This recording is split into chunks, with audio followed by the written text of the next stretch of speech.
Evening, everyone. Good evening, everyone. I'd like to call this this public hearing to order. Kathy, may we have roll call, please? Council President Michael Platt. Present. Councilperson Joseph Day. Here. Councilperson Andrew Zell. Here. Councilperson Nerman Zubaka. Here. Councilperson Suzanne Souter. Here. Also present are City Administrator William Barthel, Police Chief Richard McCabe, City Planner Christopher Rogers, and City Solicitor Max Walton. Did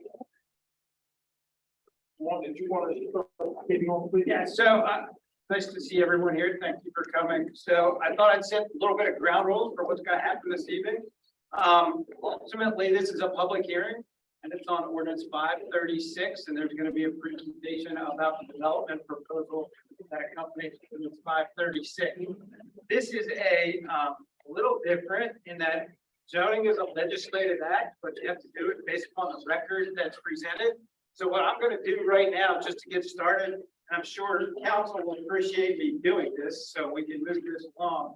We have, as part of the record, Mr. Chair, if it's okay with you, I'm just going to put things into the record. Yes, sir. All right, so we have essentially the agenda for the evening is Exhibit 1. Exhibit 2 is the notice of the public hearing.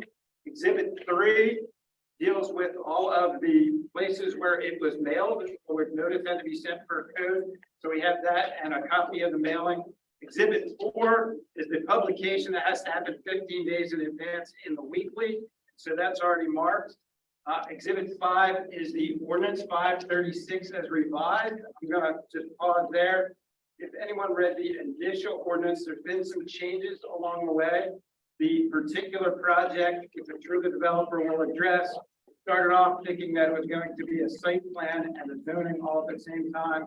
And in the middle that got split. So essentially, this is not an approval of a development. It's basically permission if the council so chooses to approve it, permission to sort of move forward to the next phase.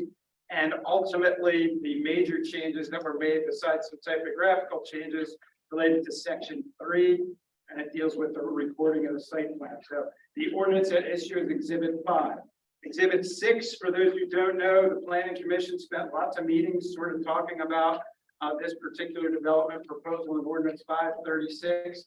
There was ultimately a summary of their findings, and they've been provided to council. I'm going to put them into the record as Exhibit 6.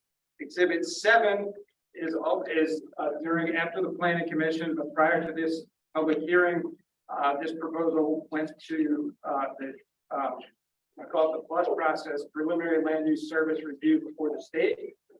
They provided a recommendation dated April 10th, and that's going to be made part of the record as well. So, Mr. Chair, if I may, I'd just like to establish a little bit of ground rules for the hearing. Right, sir. So the ground rules are: 1, the developer who's seeking the rezoning will have an opportunity to make a presentation. After that, Mr. Rogers, where's Mr. Rogers? There he is. Sorry, you're behind the podium. Mr. Rogers will have an opportunity to make some comment, or anyone else from council will have the ability to make comment. Then it will go to public comments. There will be 3 minutes per person for the rules, and you go to the podium. We'd appreciate it. There's lots of people in the room tonight. If somebody already said what you want to say, just say, I agree with that, instead of doing it. I would ask when you go to the podium, state your name, state your address, formal public hearing. At the conclusion of that, the developer will be provided an opportunity for a brief rebuttal of anything that was said. And after that rebuttal, the public hearing will close. Once the public hearing closes, there will be no further testimony or documents or anything else. The council will go into its regular meeting. There will be a second reading by title only, and then a vote. So that's the way we plan to move forward. Are there any questions of council at this time? All right, so I'd like to invite the developer's representative to come up and make their presentation, sorry, and we'll go from there. And if you have questions, ask them of the applicant.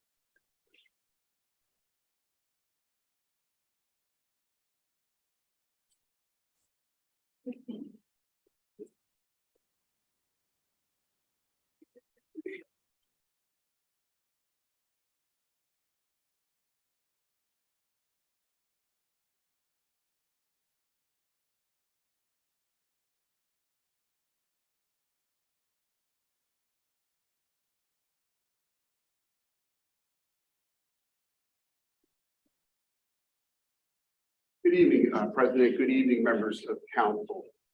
Thank you for your time this evening, Mr. Walton. Thank you for that introduction and explanation regarding the process.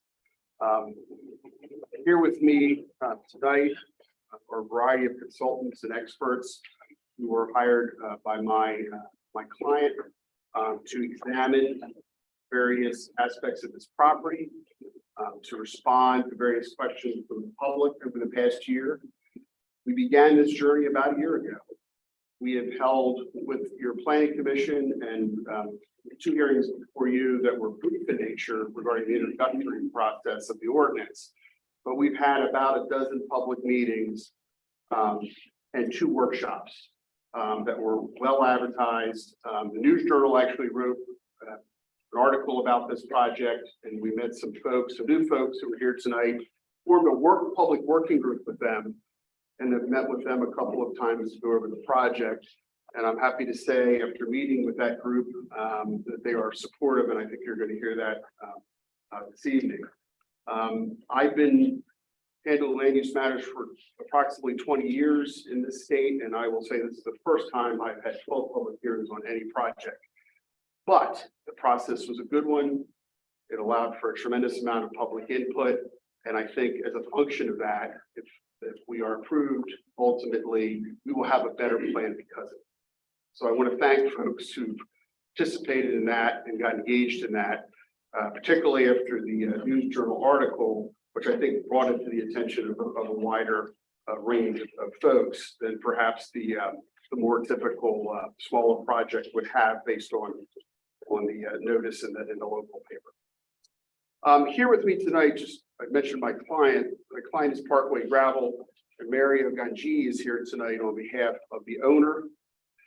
We have our traffic engineer here tonight, Nicole Klein with McMahon and Associates. Drew Boyce is also a traffic engineer, and he did a peer review of Mr. Klein's traffic analysis. Seth Shapiro is our land planner, and he prepared the site plan, which is not being proposed for a vote tonight, but is underlying our application. And we think that's significant because often you hear a rezoning application without a plan. And there's always a concern that perhaps what gets built is not what's necessarily presented, because typically plans are not brought in for the project. Newcastle County is much different. They require that, but your code does not. We specifically had a plan prepared to go along with this rezoning because we wanted to show folks what we wanted to build. We wanted to get their input, and we wanted to tie the 2 together so there was no confusion in the future as to what would be built. We also have Michael Luftuts here from our civil engineer, CDA. And Ted McShade, who's with my office, is a certified public accountant who reviewed some of the numbers regarding projected revenue that would be generated from this project. Last but not least, we have Colin Diascanis, who's also here from our engineering firm, CDA. And with that, I'll jump in to our presentation.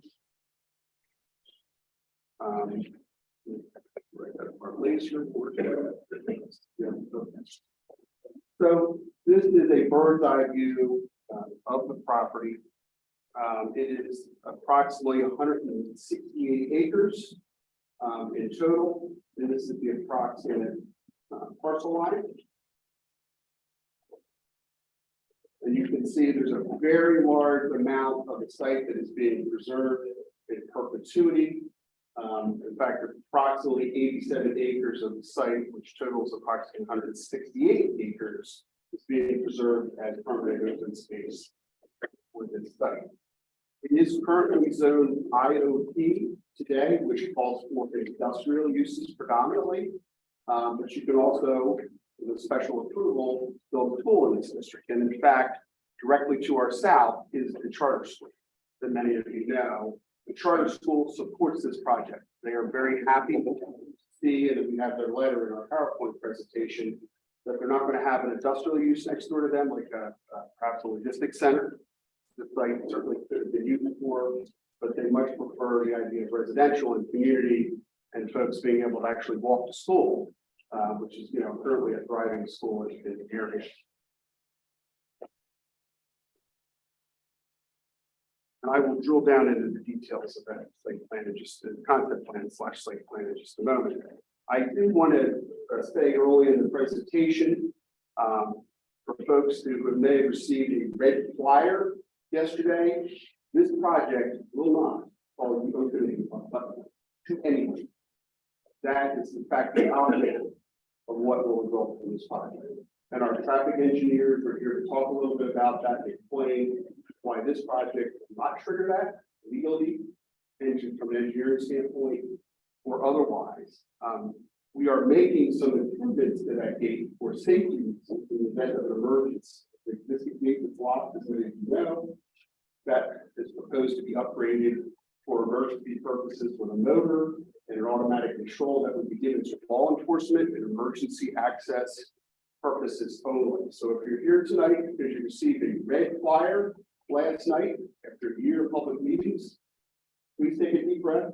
I promise you this application has nothing to do with opening up that gate. It is not going to generate traffic.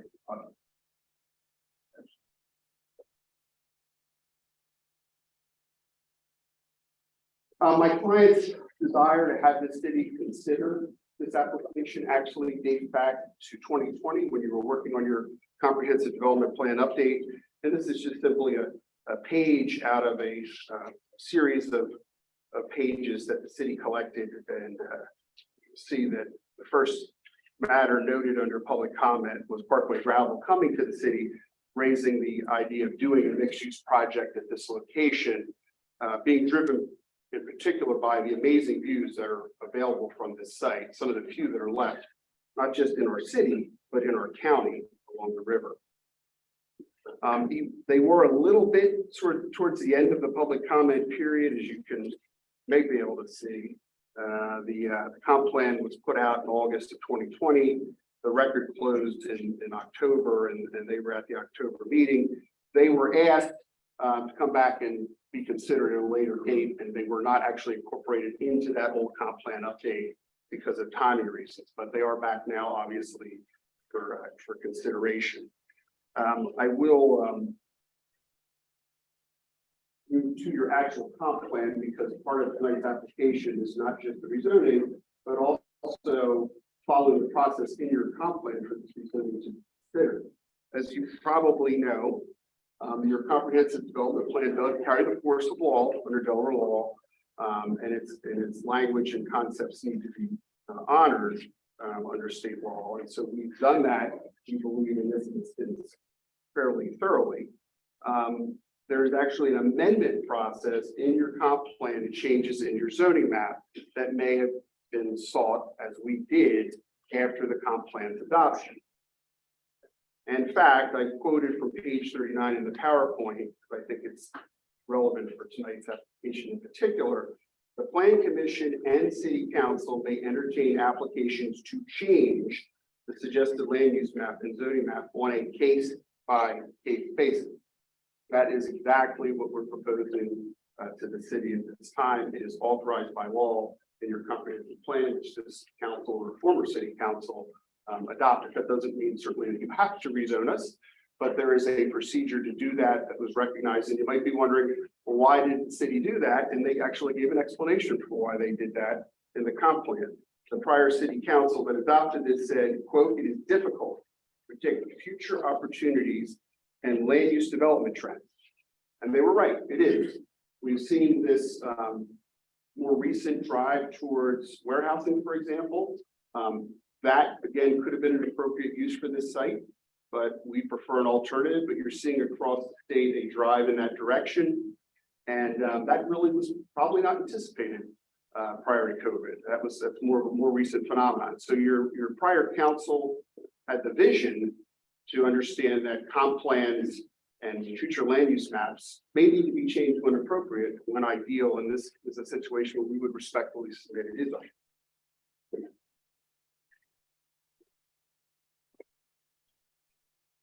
And this is just a slide referencing the state law 22 Del C 702 provides that comp plan strategy of law. Some of the factors certainly that are relevant for consideration this evening, and I'll defer to Mr. Walton certainly, but we took a look at ordinance 528 when your 2009 comp plan was adopted and the 2020 update. And some of the things that that ordinance talked about was advancing legitimate government interests, changes being rationally related to legitimate government interests, changes being reasonably related to a legitimate government interest. And some examples we see from this prior city ordinance had to do with such things as convenience, prosperity, order, welfare of present and future inhabitants. So these are some of the factors that are often used, not just in this city, but in others in my experience, when considering the comprehensive map update that we believe should be considered. And they're sort of general and subjective, but they are important for the record for me to cover. Going back to your comp plan, which again, we're required to do, you see that the city has incorporated into its present comp plan map. It's a state strategies investment map. It's map number 12 in the current comp plan. And it identifies areas where the state encourages development or redevelopment based on infrastructure modeling, where infrastructure exists or is going to exist. It's not unusual to see cities or large portions of cities in red. The state, as a matter of policy, for good or bad, does encourage development within cities and tries to, in many instances, discourages the county. If you live in the county, you might not believe that, but it does. The policy does do that. This map represents the current policy, and it is part of your current comp plan. Our client's property is located generally in this area on the map, and the areas that my client is proposing for development are only in the red, which is a level 1 area, and only in the mustard, which is a level 2 area. Again, in this general area. The gray area, which is designated out of play, is part of that 87 acres that I referenced earlier that will not be touched, that will be preserved in respect and in recognition to that plan and the environmental conditions that exist on that property. And again, the PowerPoint, I'm trying to give some context and orientation. Here is your existing zoning map, and you see the purple area. That is part of your IOP zoning area today. We seek the adjustment on to do the current project or develop the current project.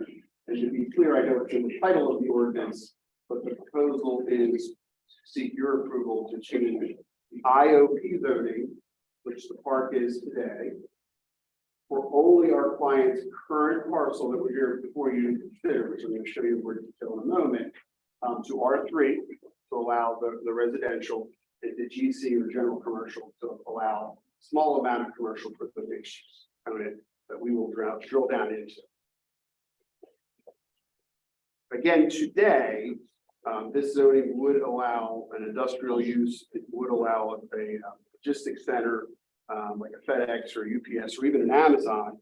Its proximity to 295 it certainly makes it viable. However, and I can't emphasize this enough, my client who's owned this property for quite some time really would prefer to do a residential development here, and it's particularly because of the water views. And again, they're astonishing. For those that have been out to the property, you know what I'm talking about, and you have some renderings of that as well.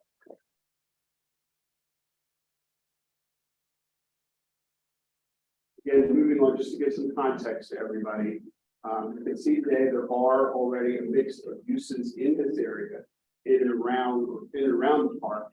For example, I mentioned the charter school that already exists immediately to our south, but you see outside of the city limit, but nonetheless contemporaneous or contiguous to our park that's property. You see Collins Park, which is zoned NC5 in Newcastle County, that's stands for 5,000 maximum square foot lot sizes, and that's the Collins Park in the area, the Collins Park addition, Wilmington Manor Gardens. There's about 1,000+ residential units, literally a stone's throw away from this property on the other side of the street and just outside the city. There's also industrial, certainly in Newcastle County. There's also heavy industrial in Newcastle County. And you see that in this instance, there is a close proximity of industrial to residential. There's also some commercial regional you see in red in Newcastle County. I believe some commercial neighborhood that's sort of in that pinkish color towards the center left. So there's quite a mix today already in the general area of different zoning types and uses. Obviously, my client seeks to move away from the historic industrial use in this particular part, the exception of the school, more towards a residential use with some commercial. One of the things we asked our engineer to do, and a lot of this PowerPoint was driven by questions that we got through the past year and 12 hearings in front of the planning commission. One of the questions we got during that process early on, well, what could really happen there? What does the current industrial zoning permit? And so this was a slide we had generated by our engineer that shows and depicts conceptually, based on the current zoning and current code, what could be permitted. And essentially, you could construct about 500,000 square feet in 2 buildings of warehousing on the site that would generate more traffic than this project. And I'll let our traffic engineer drill down into that. I'm not a traffic engineer, but that would generate more or very similar traffic. One distinction would be that would bring trucks, certainly more so than a residential community. But we wanted to share, we shared this with the planning commission towards the end of the process. We wanted to share that with you. That would again be permitted under the industrial, along with some other uses certainly, but it is one certainly viable alternative use for this site that would not require a zoning change or a traffic study.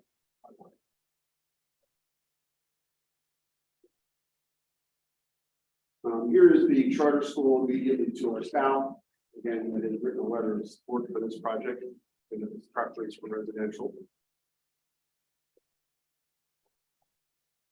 And then moving back to your comprehensive plan, and there are general, I mean, I'm sure as you know, there are general provisions in your comp plan. There are blueprints, if you will, some describe as blueprints for the path forward where the city would like to see folks go with the project. There is this general provision that I think is highly relevant for what we're proposing this evening to all of you. It's contained in chapter 4 of your land use section, and it also carries the 4th wall. And I'd like to read it because I just think it could not describe better what we're trying to accomplish here. It reads, Newcastle's land use is shaped by historic patterns of development and planned efforts starting with its first comp plan in 1964, where I was born. Often these two forces are at odds. Whereas historically land developed with mixed types of land uses within neighborhoods and even buildings, the trend since the Second World War has been to devote whole areas to single use. And that is a lot of the zoning pattern we see today. Hence, new neighborhoods such as Van Dyke Village and Washington Park are solely residential. The office and industrial parks are solely places of work. And most properties along Ferry Cutoff may only be used for commercial purposes. While the original intent of this type of land use zoning was to separate incompatible uses, such as heavy industrial and residential, its efforts have been to isolate uses at such a distance that many simple trips must be done by car. As a result, traffic has increased. Commercial architecture has changed to facilitate and attract automobile drivers, and former neighborhood stores die off without parking and presence on a major road. Lately, planners have looked critically at this practice, and the idea of mixing uses has come back into fashion. Now, certainly opinions vary on this. There are two schools of thought on this. One is stick with single use. Ours, of course, that we're proposing is mixed use makes sense here. And we're asking you to follow certainly the latter. See. Now, drilling down into the site plan, which again is not being voted on this evening, but we wanted to show you what is intended, and we wanted to tie this, and the ordinance actually does tie this concept to the rezoning group this evening, so that what you see is what you get. Very, very close to it. There's going to be a little bit of room for minor adjustments. But we wanted to put a project with the rezoning so you know, and it gets legally tied to any rezoning that you might approve this evening. Newcastle County's been doing it this way for about 20 years, and it was done to avoid a practice that was commonly called bait and switch, where somebody would get a rezoning, show a concept plan, not tie it to the rezoning, and then they build something else. It happened on occasion. I'm told it predated me working in Newcastle County many years ago, but this is our effort to follow that practice to bring that predictability that we know is generally important to folks, including the public and their experience. I'm going to invite Seth Shapiro, who is our land planner, to come up and talk about this plan. He was the creator / author of this plan, and he's been quite passionate about it. And I wanted him to share a few comments and describe it to you all, if that's okay. Good evening. I hate standing in front of podiums and with my back to people, except you. You say. Okay. My name is Seth Shapiro. I'm a principal and director of planning and urban design for Burkhardt Partners. We're actually located just outside of Philadelphia. I'm trained as an architect and a land planner, and my first specialty is mixed use and multifamily development and redevelopment. So the plan that's up here today is actually quite unique for what you would normally see in terms of multifamily development. In that, not so much the size, it's 451 units. That's actually rather typical. What's atypical about this, and sort of piggyback on something that Sean just said, is that it's a bunch of different unit types. Generally, when we do projects for neighborhoods, it's all one type of housing. Single family homes, townhouses, it's walk-up apartments. This has a little bit of everything. So if you look at the plan here, the buildings that are in red, and in fact, there are many different building types that are actually red, are what we would call multifamily apartment buildings. In fact, the two that are flanked this center open space are 4-story buildings, and they actually have retail on the ground floor on the street side. The other multifamily buildings here, also in red, here are more typical sort of walk-up apartments. Then you actually have these buildings here in orange. These are townhomes. You have these buildings here in yellow. These are twin homes. And then you have these buildings over here are single-family homes. So we have a whole variety of different housing types. And that's actually quite unique. What's also unique about the site, and again, Sean sort of alluded to this, is that it's setting.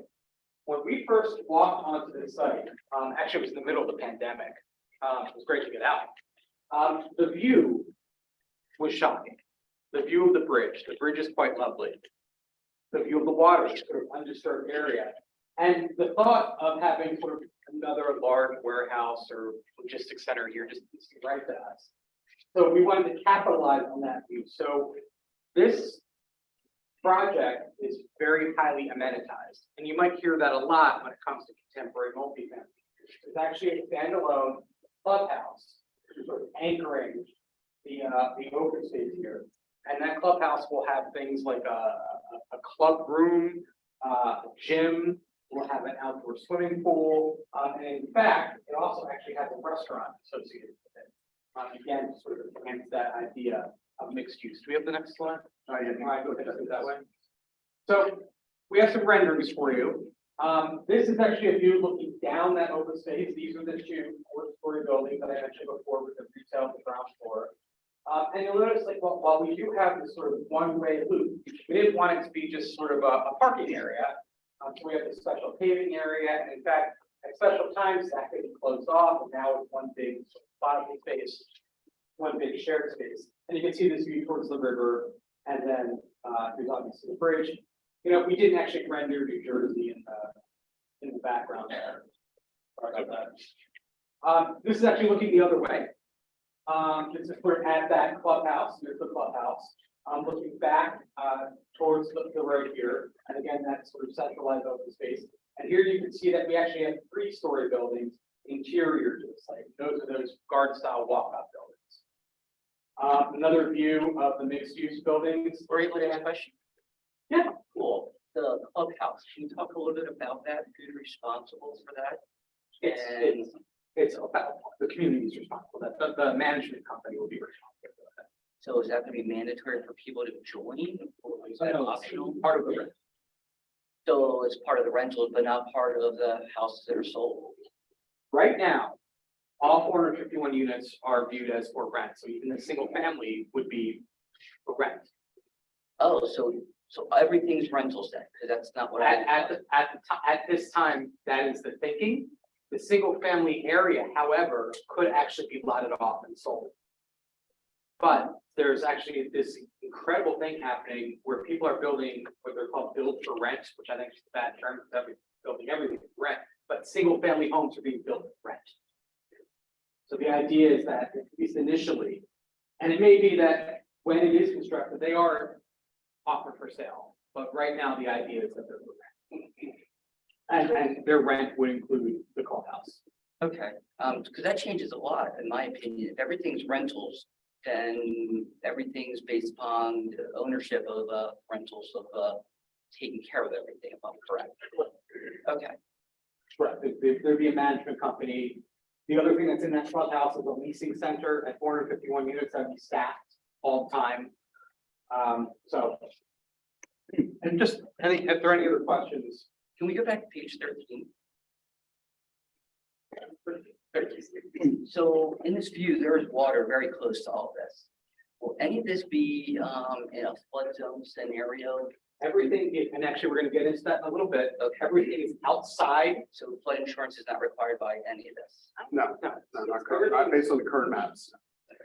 Everything is not only is it vertically outside the 100-year floodplain, but it's also horizontally outside. 100-year floodplain. Okay, and then the last view,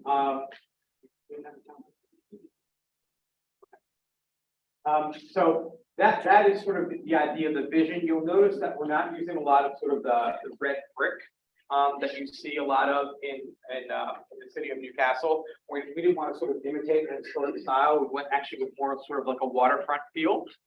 That being said, while Sean is correct that the plan itself is intended to be what we intend to build, the specific look of these buildings, although I'm actually quite a fan of this, are still going to be developed over time as we go. But right now they're a combination of masonry and fiber cement. Really what you would see is something in a more contemporary community. So with that, I think that's the end of my. And, Any other questions? Sure, he's not leaving, right? In case there's questions at the end. Okay. Thanks, sir. To drill down also, there is a little bit further, there is a commercial that is proposed as well. There is a restaurant that is proposed to be part of the clubhouse that would also be open to the public. As well as some commercial on the first floor of these two apartment buildings on the front end close to the road. We wanted to provide an opportunity for folks to be able to shop where they live. We also wanted to provide an opportunity for folks who live in this park today, work in this industrial park, or their teachers, folks associated with school, have a place to stop and eat or shop without having to drive out on the Route 9 and head north or south every day, unless they're packing their lunch, which a lot of people do. But why not provide an opportunity for folks to be able to shop in, along the drive and not forcing them outside, which just simply generates often more traffic, particularly around lunchtime. Obviously, this would also present the opportunity for folks to live around where they work today, live where their children may go to school. And those are some of the things that I tend to focus on as a finance attorney when it comes to mixed use and what it presents in terms of potential trip reduction and living style. You can literally, if you work in the area, walk to work when the weather permits. You can shop in the immediate area. You can exercise in the immediate area. And those are some of the benefits that come with the mixed use concept. Moving on to this slide, and your timing, Mr. Zelt, with perfect segue. into this slide. So, in the comment letters we received from Denrec, they did provide us sea level rise projections for the year 2035 and the year 2050. I'm sorry, 2100, excuse me. In the 20 to 35 range, they estimate a sea level rise in this area of 0.7 feet to 1.9. And that is projection. It's quite a swing. That's what they put out in writing. By 2100, the range, as you might imagine, jumps a bit higher. In 2100, they are estimating 1.7 feet to 5 feet. And when you look at sea level rise on a chart on the East Coast, so I looked at it and we did consult with my colleague who studies environmental questions like this. You don't quite see that 5 foot, that 1.9, you see a pretty gradual increase. But in any event, Denrec has put this out. And so we wanted to be sensitive to that and look at that and make sure that if this project is approved and constructed, that it would not present a sea level rise conflict in either the 2035 scenario or the 2100. And so what we had Columbia Gadsden is use a state of Delaware mapping tool that's available online to anyone.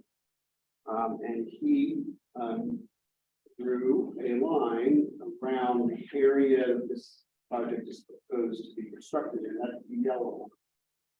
The green line is the entire property.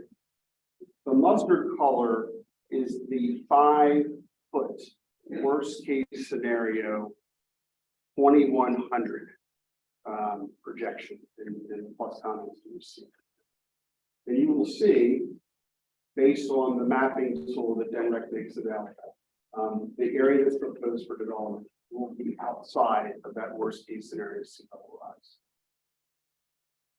And again, these are projections, but we did our best. And ironically, as you can see, other portions of the city actually are interviewed by this worst case scenario, which is the 5 foot scenario of 2100. So we fare pretty well on the site, in that worst case scenario. Question? By Denrec. Yes, sir. Did we get anything from Denrec that they're confirming that this is an accurate picture of what's happening eventually? No, and I don't think they'll give you that. It is projection. There's so many variables.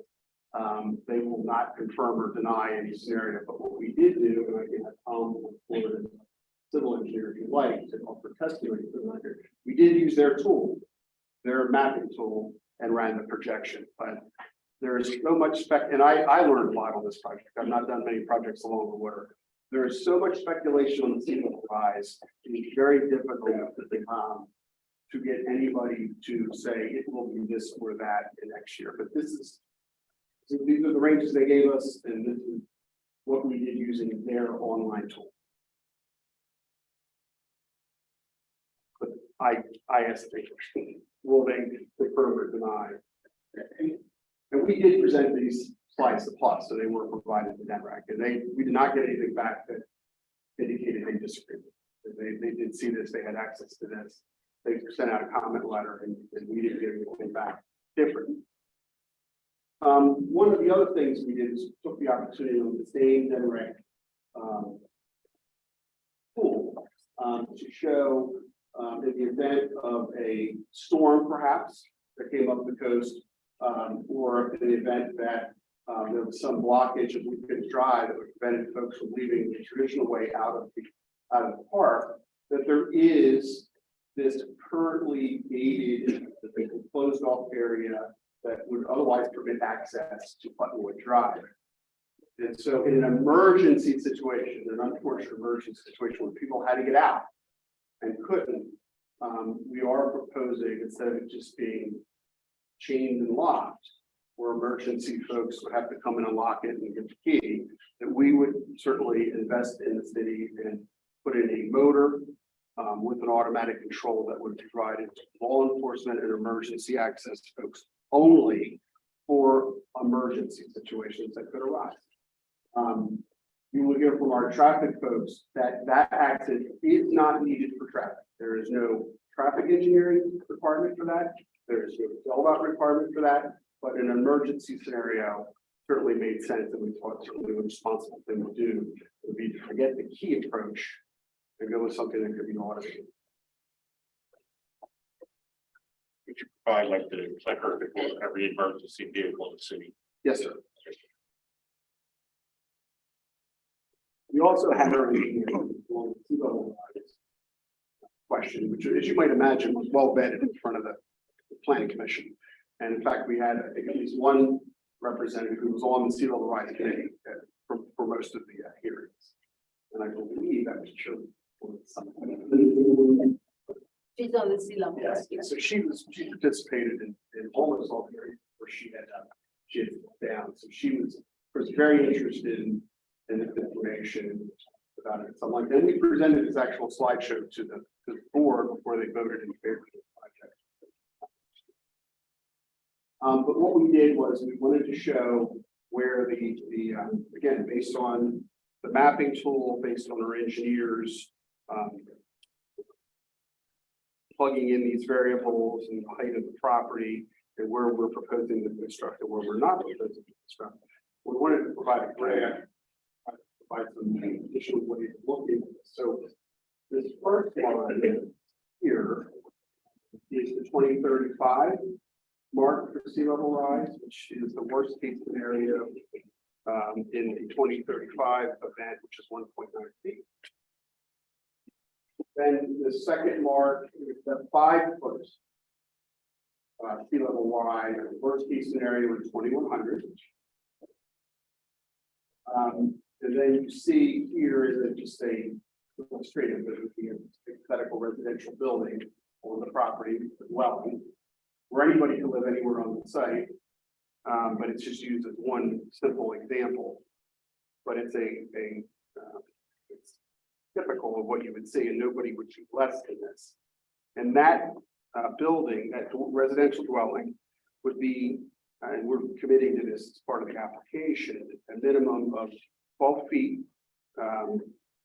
above sea level for the finished floor, a 12-foot elevation, excuse me, for the first floor elevation. Their current code requires 18 inches. We're at 3 foot above the elevation otherwise required by your code. So we're going code plus. Not only have we looked at the worst case scenario of 2035, the 2050, but we're going beyond even your code in terms of how high you have to build above the floodplain. Again, we wanted to build in a buffer. We wanted to be conservative. And in this instance, we're building to a first floor elevation height that is code plus, meaning your code, which is 18 inches, and going actually 3 feet instead of only 18.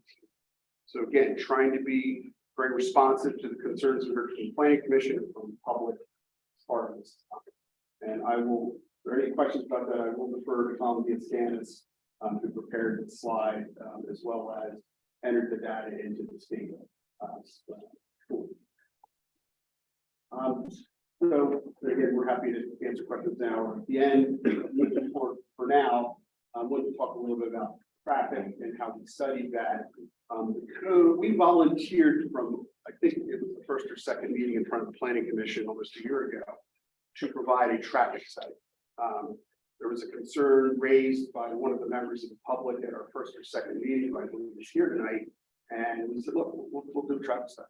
We want this to work from a traffic standpoint. We want to create congestion. We want to, there's improvements that are needed. We'll look at how much those improvements cost. And if they're cost prohibitive, we might pull back on the number of units. We just don't know what we studied. So we agreed to do that. Ultimately, the planning commission wanted a study done. We volunteered, like I said, and we do one regardless. And there is a general provision in the rules that says they can require special studies. So we ended up on the same page with them.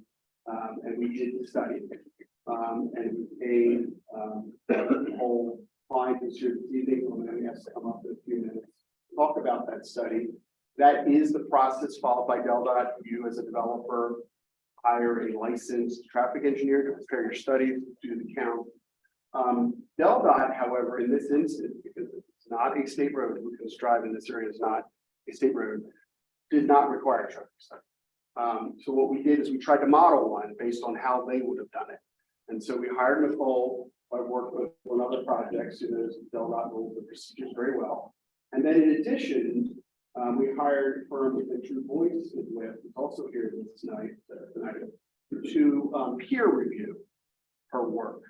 Just again, out of an abundance of caution to be conservative with everybody.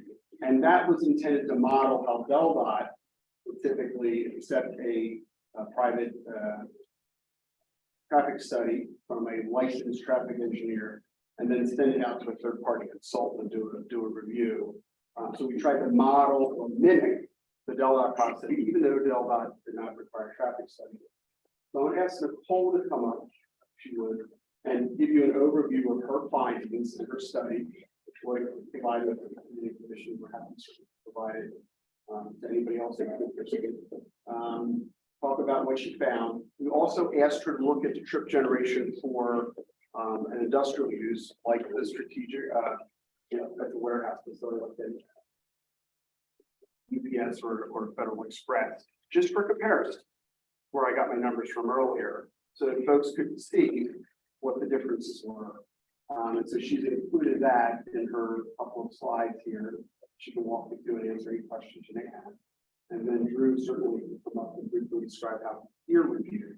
For those of you who know Mr. Boyce, he's retired Del Dot. He went in the private sector. He had 25 years or more, 30.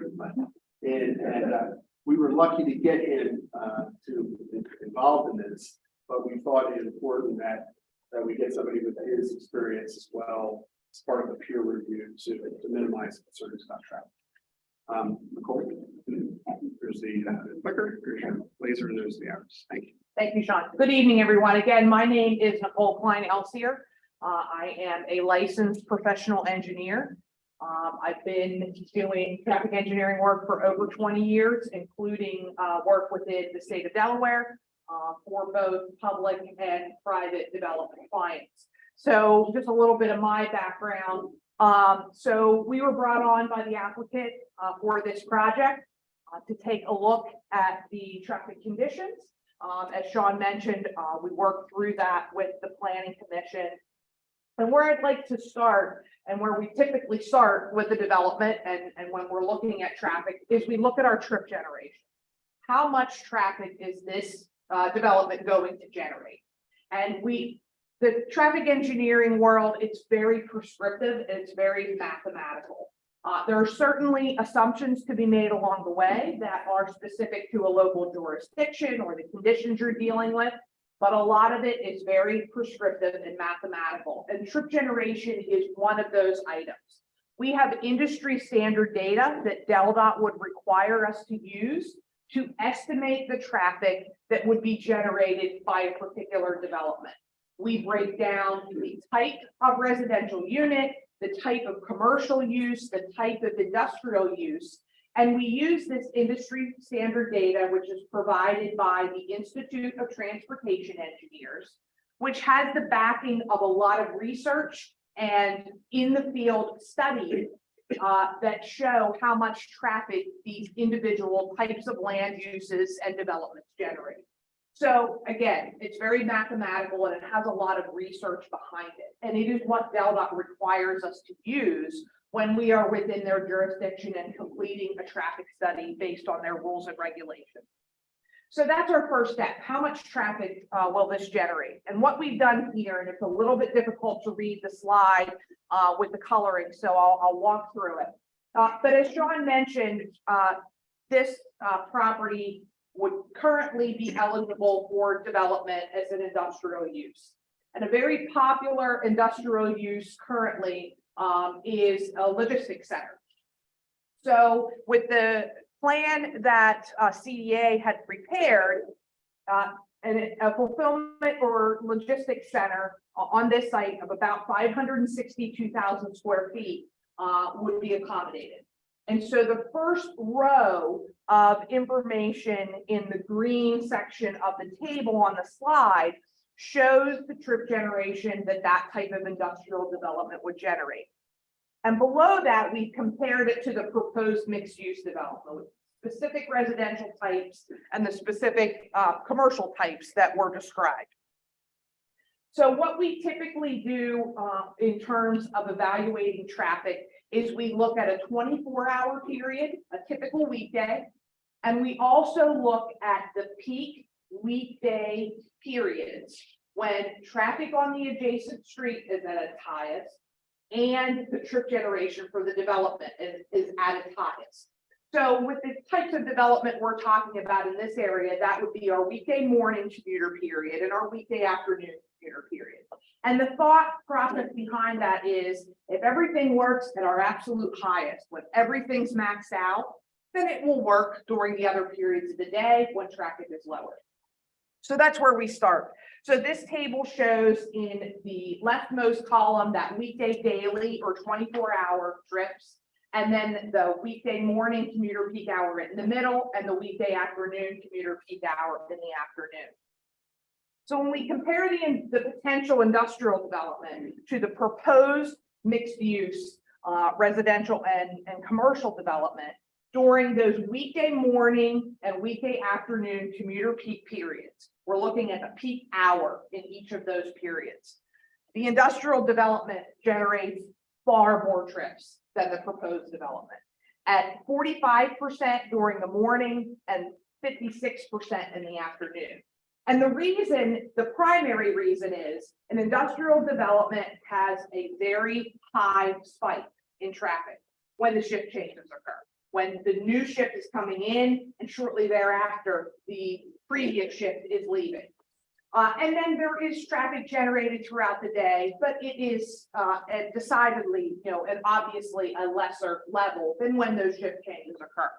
Where a residential development, it does have some spike, some peak during those same periods as people take their kids to school, as people go to work, etc. But it is not as high a spike. It is not as condensed a spike. A shift change can happen in a 30-minute period. Everybody coming in and then everybody leaving. Where with a residential development, it is more spread out. And throughout the day, there are lesser, but throughout the day, there would be periods like at lunchtime, for example, or other periods where it would generate slightly more traffic, speaking of the residential development. Now, on a daily basis, in the first column, the leftmost column, we recognize that overall, the proposed residential development with some commercial would generate slightly more trips than the logistics center that we've modeled for the potential industrial development. And it's really because across that 24-hour period, people may be leaving their home to take their kids to school and then coming home and leaving at lunchtime to run an errand, picking their kids up in the afternoon, and then maybe going to some evening activity. So over the 24-hour period, an individual may be, going to and from their home more times throughout the day. But what we analyze is those peak hour periods, and this is far less. But what we also show in this table is on that weekday daily basis, the logistics center would be estimated to generate approximately 107 tractor trailer trips a day, which goes away with the residential development. So that is significant. One passenger vehicle versus a tractor trailer, there's a very different level of impact in terms of the way a truck operates, the noise, the speeds at which they travel, and other factors that would be decidedly different than a passenger vehicle. So that's an overview of the trip generation, which is at its most basic level, how we start to evaluate potential traffic impact of a development. So with this next slide, I'm going to give an overview of the traffic impact study process. I'm happy to answer questions, but at its base level, I mentioned it's very mathematical and prescriptive. There's a very clear step-by-step process that DelDOT outlines in their development coordination manual, and we followed that process. So that we could demonstrate that although DelDOT has ruled that this is not within their jurisdiction because of the entrances, and they would not require a traffic impact study, we followed that same procedure. So we took the periods that I mentioned, the weekday morning and the weekday afternoon peak periods. We looked at 6 off-site intersections as well as the proposed accesses. So essentially, we tracked the traffic from existing conditions. We collect those in the field.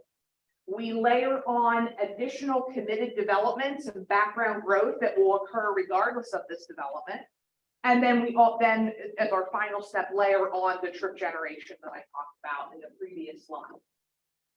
So we've essentially tracked, the change in condition with regard to traffic from the site out along Lucan's Drive to Cherry Lane, out to Route 9, and then all the way south on Route 9 through and including the Buttonwood Avenue intersection. And as we track the intersections along that route, that gets us to the 6 off-site intersections that we considered.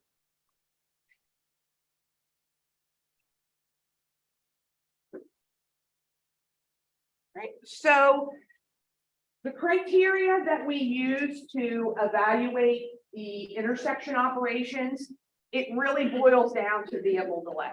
How much delay are drivers experiencing on average during those peak periods at each intersection? And the industry standard assigns a letter grade to those delay values, those driver delay values. And what we use, the term is level of service, and it's a graded scale. A being the lowest level of average delay, all the way up through F being the highest level of delay. And F is considered failing conditions. And the S stands for seconds.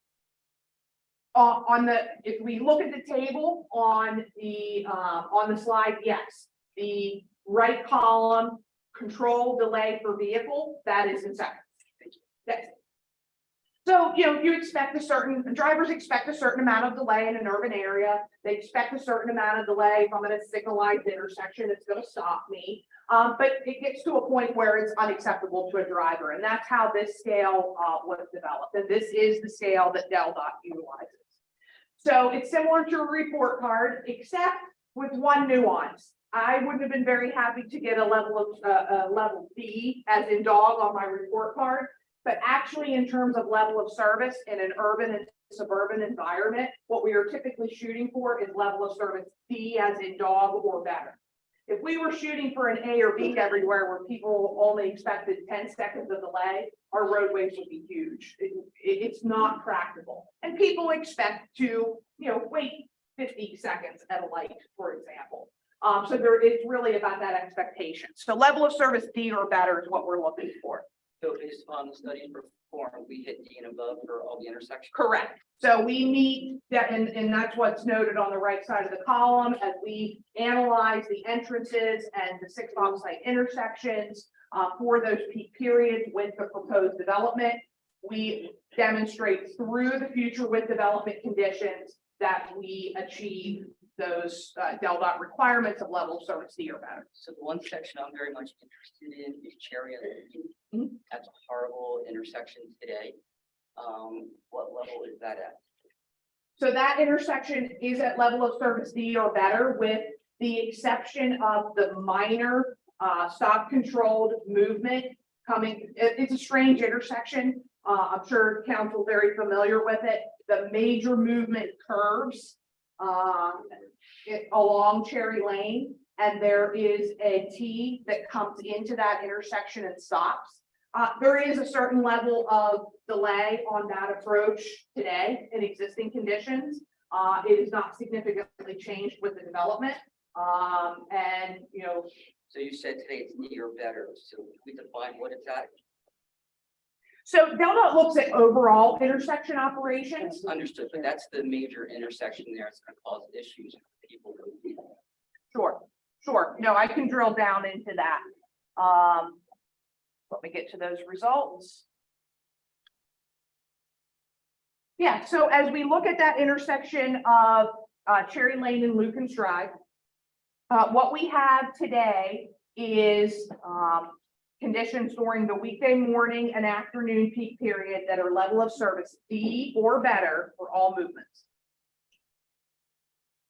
What we have in the future without development conditions is in the morning, it starts to degrade to a level of service E. But in the afternoon, it maintains the or better. When we then move to our with development conditions, we have a low level of F on that weekday morning movement on that stop control approach, but it maintains the or better in the afternoon. So there is a slight increase in delay on that minor street approach. And based on the volumes that we captured in our traffic counts, there's no issues along Cherry Lane, which is the primary movement. What the issue is, it becomes, as you add traffic, it becomes more difficult to make a left turn. But the left turns, focusing on that morning period, which starts to degrade, we counted one left turn in the peak hour. So it's an extremely low movement. So that's not uncommon that you see a slightly odd configuration, an intersection like that. But it's only one left turn. It's a very, very low movement. Most of the traffic coming out of that leg of the intersection is turning right to continue on Cherry to go towards Route 9, and they don't have any issues in terms of delay. So I think that's an important point to drill down on at that intersection. But in the afternoon, that's something that we need to get addressed as part of this, adding all those houses and residential and all that stuff. The afternoon in the future with the development is the or better. And the reason is the traffic coming out of that leg is lower during that period. But again, there's only one left turn an hour based on our traffic count at that location. Most of it's coming out turning right, and there's Well, no that's in the issue. morning, but in the afternoon, you said it degrades, so. No, it was in the morning. It was in the morning. There's very little traffic coming out of that leg in the afternoon.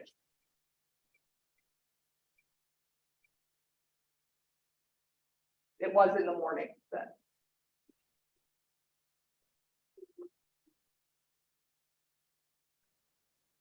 So there are some improvements proposed as part of this development, particularly along Lucan's Drive. Introducing a development like this, it was mentioned previously in the presentation. The idea is to promote some pedestrian uses, and you have to provide facilities in order to do that. So the applicant has some other properties that have recently developed along Lucan's Drive, and they are providing sidewalk there. This development would provide sidewalk not only along Lucan's Drive, but connecting internal within all the areas of the property. Through some of the plus statewide review process, DTC commented, and they would like to see 2 companion bus stops in front of the property, and the applicant is proposing to provide those bus pads to accommodate that, and also an appropriate pedestrian crossing on Lucan's Drive at that location so that people can safely cross from one side to the other. It is also proposed to make some additional improvements along Lucan's Drive in terms of delineating the pavement. Currently, Lucan's Drive satisfies both the right-of-way standards as well as the cartway width that DelDOT would require of that type of roadway. But there's really no striping along Lucan's Drive. So what we would propose, which is in accordance with DelDOT's recommended road design and traffic calming standards, is that Lucan's Drive would be striped. It would provide 11-foot travel lanes and 5-foot shoulders. We're not changing the cartway. It accommodates those needs, but better delineation of the paved cartway will create more defined usage and further control speeds. As well as there's relatively limited signage along Lucan's Drive, particularly with respect to the posted speed limit, which is 30 miles per hour. There's very limited signage. So we would propose to incorporate some additional speed limit signage along the roadway. Oh, quick question. The two all Lucas Drive, you need county approval. Supposed to have roads in the county, correct? A portion of the roadways in the county, and I think that leads to our next map. Nope. Perfect segue. I'll cover that. So this map is DelDOT's road maintenance responsibility map. It is available online, for anyone to take a look at. So the yellow is our property. We have Lucan's Drive in this section is green within the city limit, and it is purple within the county limit.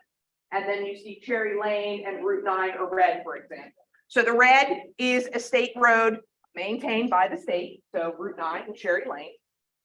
The purple color is a roadway that is privately owned and maintained. So within Newcastle County, Lucan's Drive is a private roadway.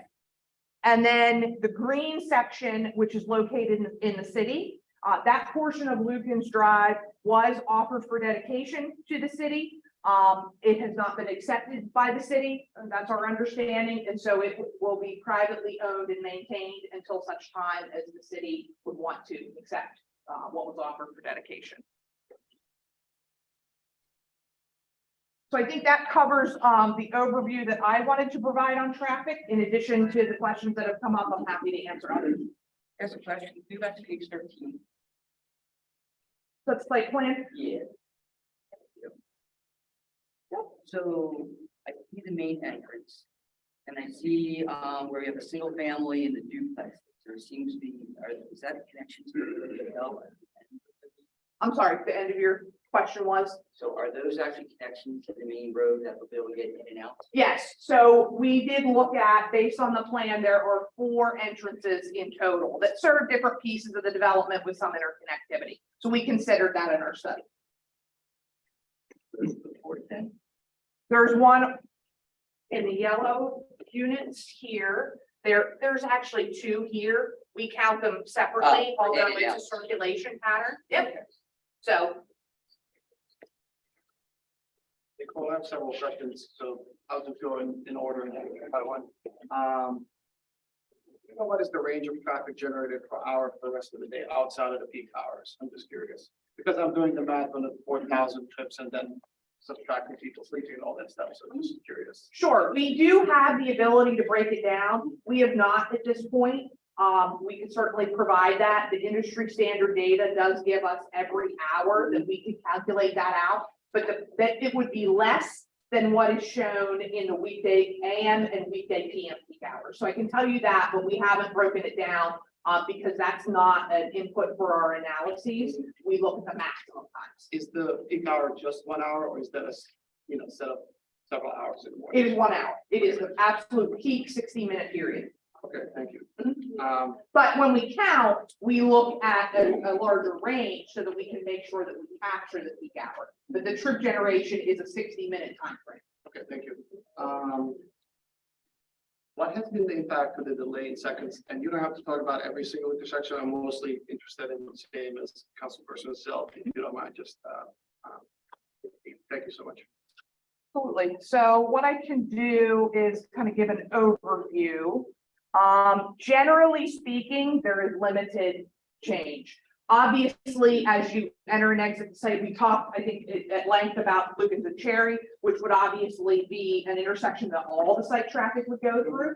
And then as site traffic travels along Cherry Lane and it gets to Route 9, all the site traffic will travel through that intersection, but it will make multiple movements. So that's where it really starts to spread out, where, the development traffic, is spread out on multiple movements going in all directions at that intersection, given that some of it will want to access 295, some of it will be coming to and from the north on Route 9, some of it to and from the south. So that's where it really starts to spread out.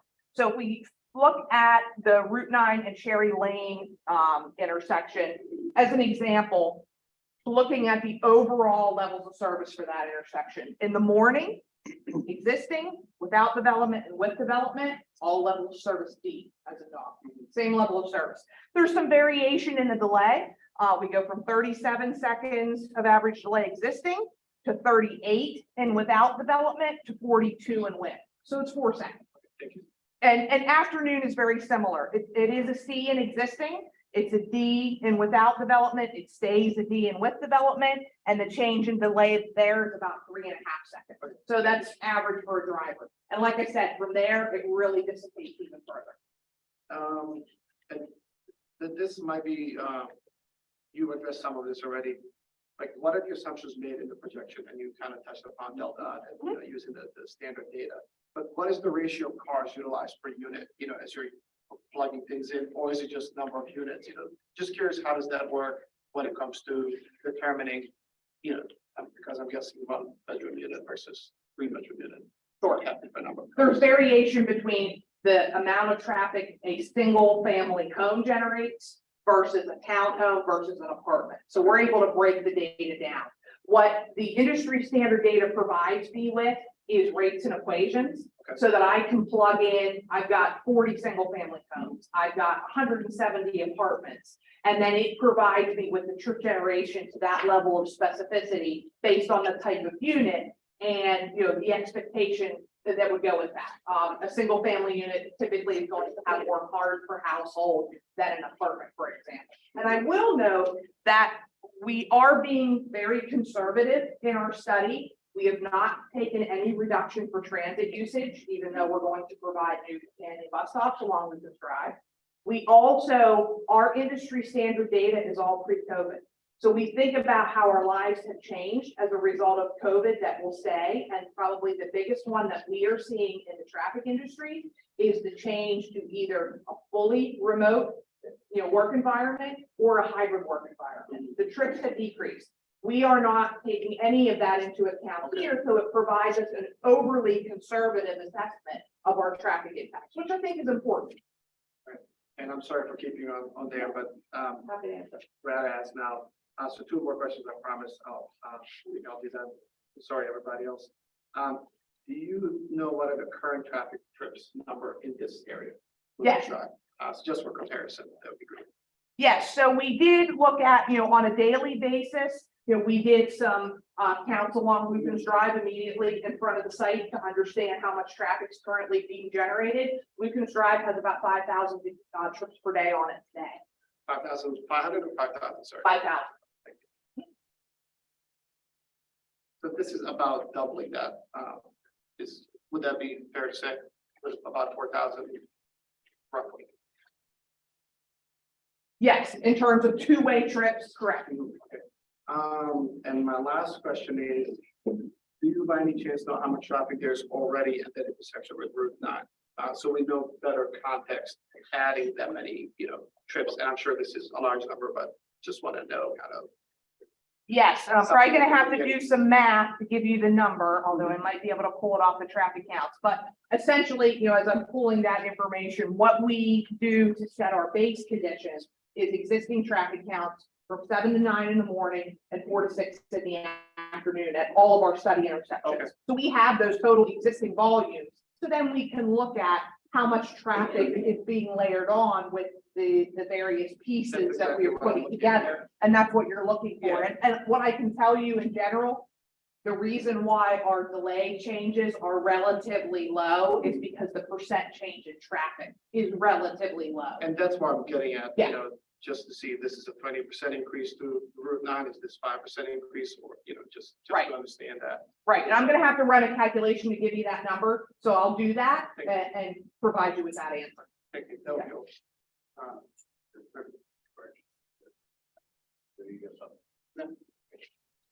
If I could just ask a couple of clarifying questions that I think we said questions later, and certainly Nicole can put those numbers together when I'm giving a presentation and circle back tonight.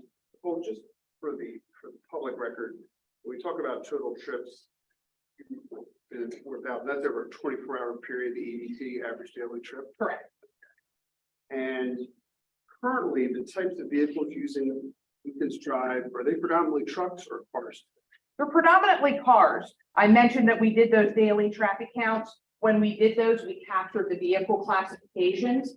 And we did provide within our report the breakdown of those vehicle types. And even it was a little bit surprising to me. I was expecting there to be a little bit more truck traffic than what there was. I think the breakdown was 92% passenger vehicles, about 2% buses, which you would expect with the charter school, and DTC does run a route along here. So then we'd be left with about 6% trucks currently on the roadway. And if the logistics center were to be developed and the truck trips I talked about, that truck percentage on Lucas Drive would go up more like 20%. And since you mentioned the trucks, just to clarify, in terms of your traffic analysis. And this may seem obvious, but I just want to make sure there's no confusion. If you had trucks versus cars, those trucks would be coming out of Cherry Lane instead of cars. Correct. Buttonwood Drive, in your professional opinion, is there any traffic engineering reason for any DelDOT code requirement that would trigger a need to open up Buttonwood Drive because of this project? No, not from a traffic operation standpoint. The roadway network serves the needs without the need for any use of Buttonwood Avenue, nor from any regulation requirement. If we look at DelDOT, if we were to look at the county as an example, there would be no requirement there that would, necessitate the opening of Buttonwood. And to be crystal clear, we are not proposing that, nor do you believe that is No.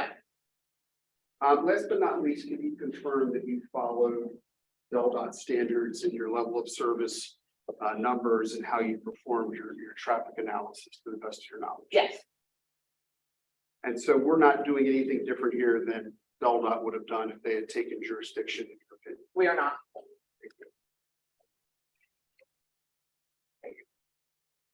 Thank you.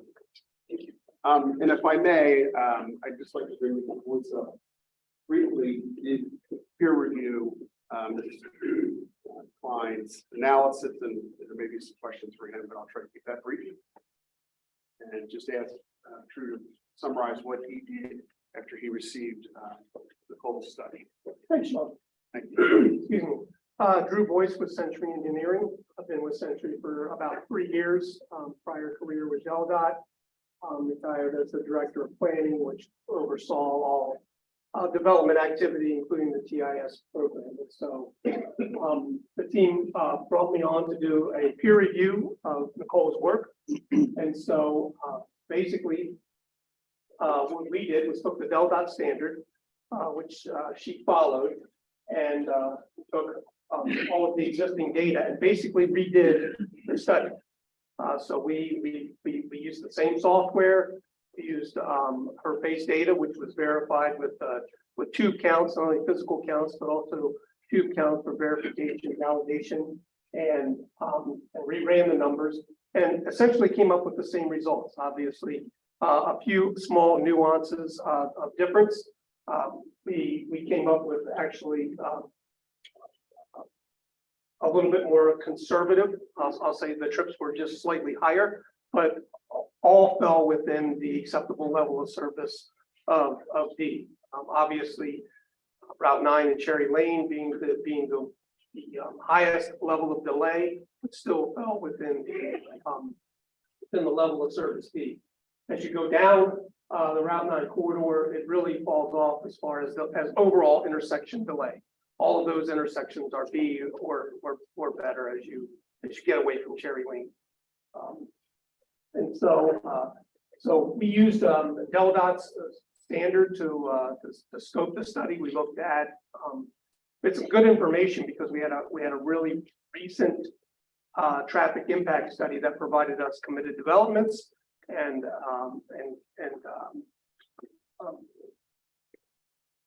growth rates, kind of background growth rates that were provided by DelDOT. So we had that information that was leveraged. So we feel real confident in those numbers. And again, we just provided a review letter. So hopefully you received that along with the traffic impact study that Nicole provided, and that attested to our review of the study. And again, we didn't find any anomalies or any issues with the work that Nicole had done. So I'll take any questions. Anybody? I just have an overall question. Has this been submitted to DelDOT for the review of the sections that are in their purview and that they own? They're not in their purview. They're, even though it's in the county, it's not, they decline jurisdiction over it. They did offer help. We did consult with them on one call. But they, even though it's in the county, they go by where the project is located, and its entrances. And so that's why we created, the study, process that they would typically follow. If I may, Mr. Boyce, I'd like to ask you the same question about Buttonwood Drive, because I suspect there's some folks here that are fearful that somehow this project is going to result in the opening of Buttonwood. In your opinion, as a traffic engineer, is there any engineering basis or code basis you're aware of that if this project was approved, Buttonwood Drive would have to be open? No, study analyzes all of the trips heading out, against the Cherry, and those intersections operate, within the acceptable level. Thank you. Thanks, sir. Sounds like, it's fine to answer your. I was hoping Drew would talk long enough that I could finish my calculations. Timing is everything. And, you know, to be transparent, you know, we have worksheets within the appendices of our report that lay all this out. So I just didn't have the percentages, so it was relatively easy to calculate. So as we look at the intersection of Route 9 and Cherry Lane, to put some context to it, when we look at the future condition with the development, total volumes at that intersection, we're over 3,000 vehicles. When we add up all the movements around the intersection in those AM and PM peak 60-minute periods, we're at 3307 in the morning, we're at 3174 in the afternoon. So our site trips in the morning were about 8%, at 266 additional trips. And in the afternoon, we're right at 10% with 319. So we're talking about 8 to 10% as we look at the movements around the intersection for the additional traffic from the proposed development. Thank you so much. Sure. And just for the record, that some of you, or all of you may have noted from the planning commission's positive recommendations, they did ask our traffic engineer to go a little bit further, even though it's beyond what DelDOT would require. We did agree to do that as part of the site plan review process that would follow next, assuming this project or this rezoning was approved this evening. So we have agreed as a condition of the planning commission's positive recommendation to go further than DelDOT standards. While you're on that point, if I may, Yes, sir. my intention to have the council, when they vote, incorporate the planning commission's recommendation in their vote. Their conditions. Are there any objections that you raise with respect to the planning commission? None. Thank you.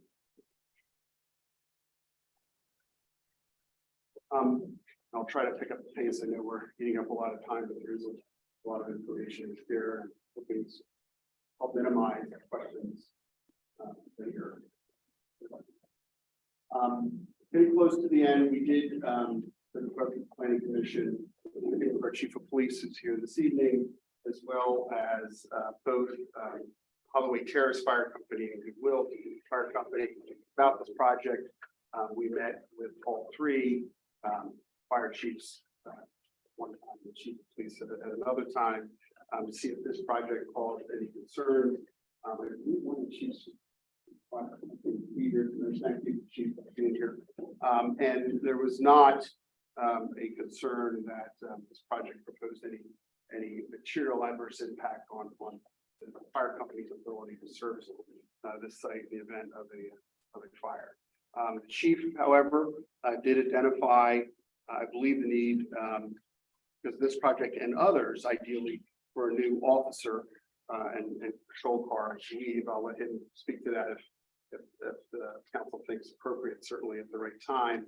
And we are certainly going to be paying some additional taxes and other fees that we're going to cover that we certainly be contributing to that potential additional officer.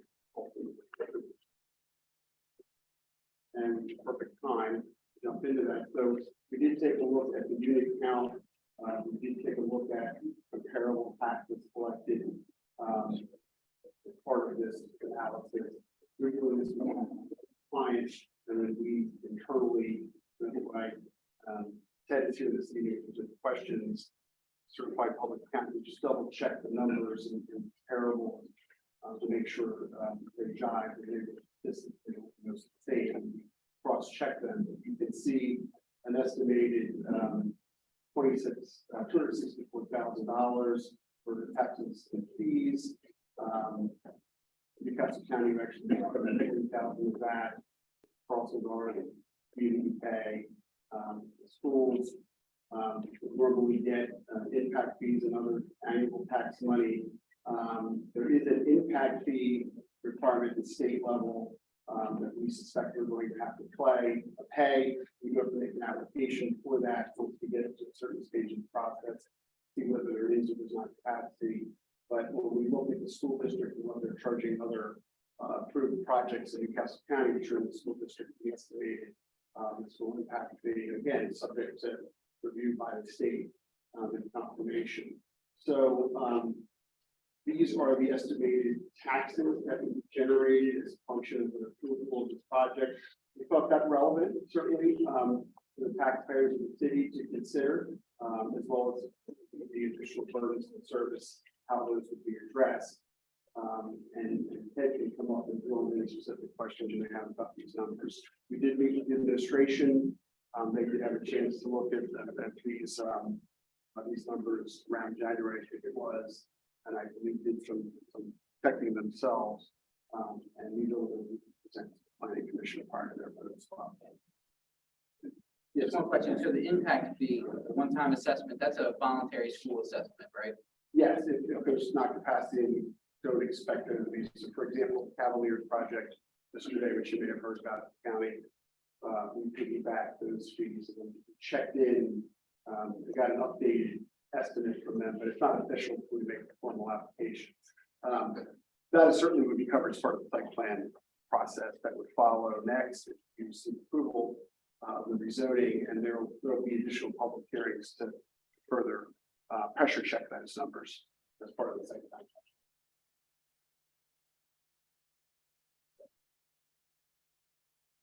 So just to sum up some of the, we think, key points about mixed use versus single use, and again, opinions do vary on the single use versus single use approach, and we respect all opinions on this, but our opinion is this is the mixed use makes a lot of sense, and the reduction in industrial and potential future industrial use of the property, we think it applies to this for many of the residential neighbors who are very close by and stuff. But we will be continuing to charter schools, as I noted, and they are supportive. And it shouldn't be a surprise that they would be, given the industrial alternatives. You would have new housing stock and housing type. As was mentioned by our land planner, our client is currently estimating based on market conditions, to be rental, with the exception of the family, which right now they're contemplating selling off potentially simple. But the market is an odd duck right now. Obviously, costs are fluctuating significantly still, and inflation is a variable. And as we get further along, hopefully, and get our approvals, hopefully, we'll have a better sense of how those numbers will pencil, and that would certainly be part of the site and review process as well. There was a traffic study certainly performed. We heard from one of our traffic folks, not required for logistics center, but because this is a rezoning, volunteered to do it, and then ultimately the planning commission did want to see that. We think the river views are spectacular. We think it'd be a great benefit to folks who would rent here and be able to enjoy those views. We are just off the edge of 295 in terms of convenient access to the interstate for folks. You will typically see a higher density of residential close to major roads like interstates. That's good planning, in our opinion. High walkability in the project certainly, and along Lutkins, and we've talked to the planning commission about reaching out to a variety of elected officials at the state level, see if we can get some monies to extend sidewalks even further along Lutkins. There are future interconnection options. We are proposing doing a deck, if you will, out into the water. There is a potential to, if folks wanted to do a connection possibly to Battery Park if folks wanted to, and if you got some help from the state. There is a way to get there, we did look at that, but it would obviously want to be something we want folks to want to have happen before we pursue that, and we certainly would need help to do that because of the cost, if that was something some of the planning commission were interested in exploring. There was a recent article that came up from the planning commission about high residential rent increases in our county. It's certainly helped some additional housing or rental stock. 2019, 2021 is starting. Versus prior, we saw 12% jump for your news journal article. Waste pickup, we've agreed to keep private, so that would not be a burden on the city. That would be something that would be built in the rent structure or sold in the maintenance corporate structure. So we wanted to minimize where we could impact on city resources. Obviously, for law enforcement, you have your law enforcement, so that's why we know the chief to talk about it. Mr. Traffic. We've committed to doing that privately in fact. Question for you. You keep mentioning maintenance corporation. If it's all going to be rentals, why is there a need of a maintenance corporation? So I had referenced singles possibly being sold fee simple, and I apologize if I wasn't clear on that. My client is contemplating the single family homes on the far right of the plan, possibly being sold fee simple. They were, the mechanism that I've recommended to them to use as a maintenance corporation entity, which Newcastle County has used for decades as a means of collecting money for open space preservation, and also that would cover the trash pickup.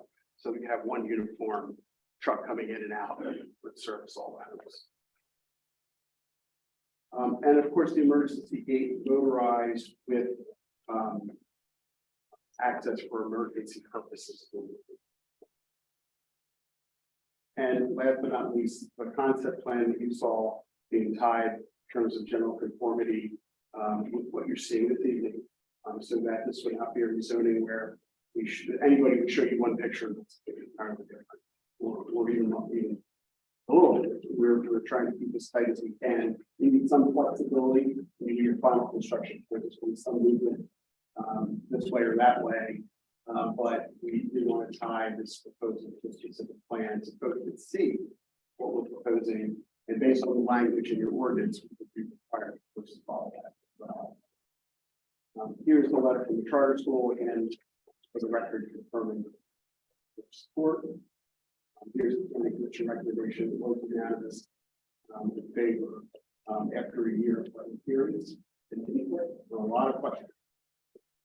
Mr. Tucker, Yes, today is a question. Oh, yes, Mr. Yes, so, back to the general conformity. So I understand you may need some leeway, but when we're talking about general conformity, are we talking about units, number of units? Are we talking about the types of units? Just kind of, I want to understand how much leeway we're looking. Sure.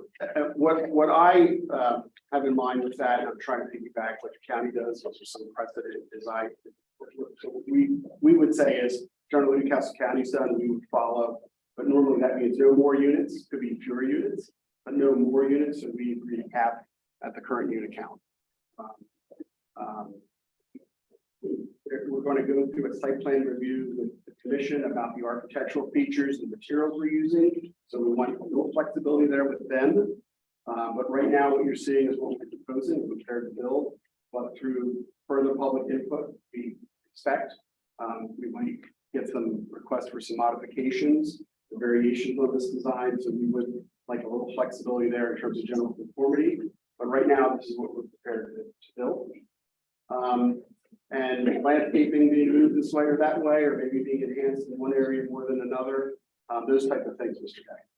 How about the unit types though?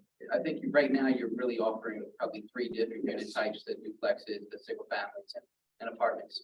So I'm comfortable putting that on the record that we would stick with the units as well.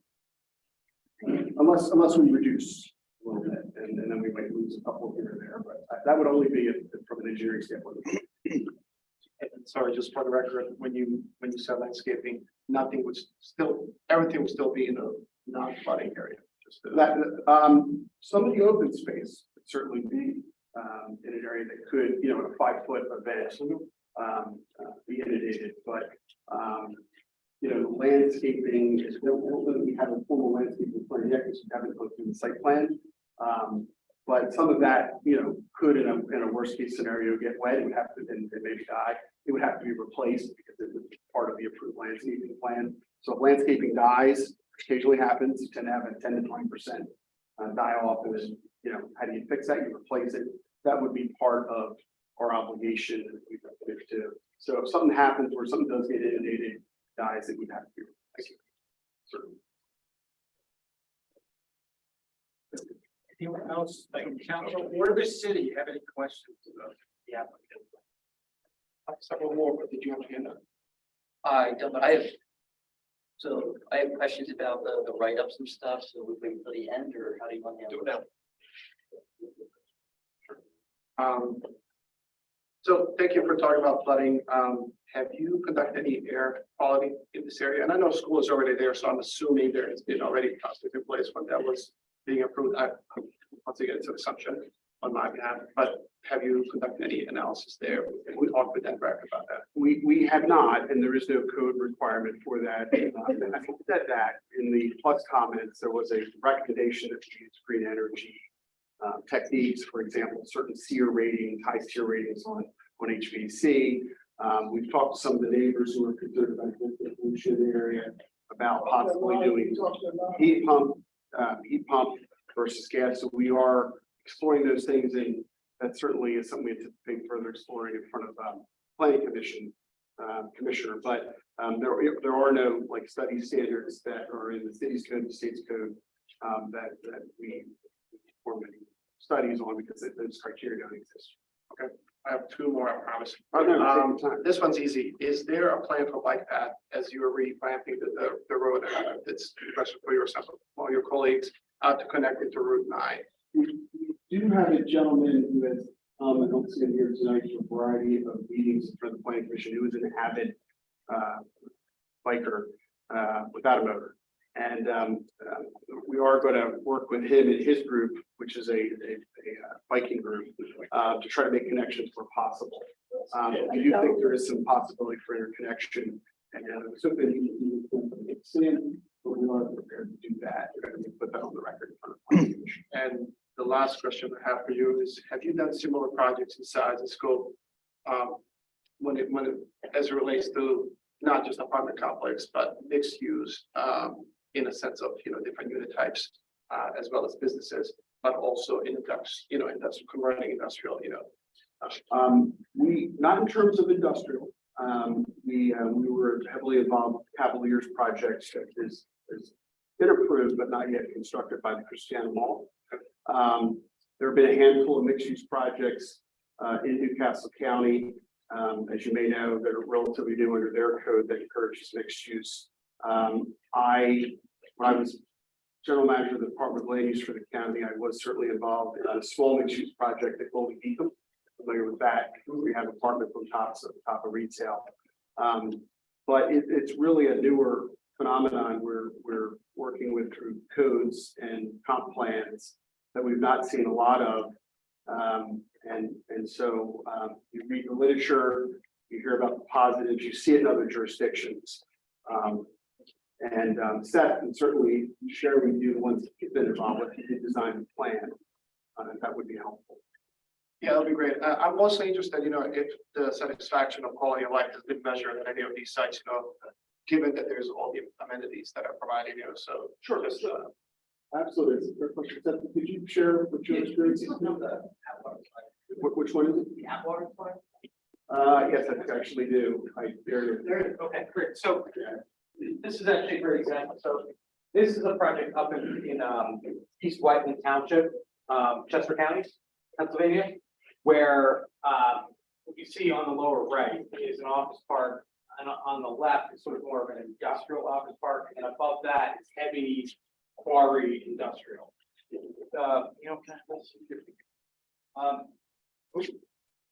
This area right here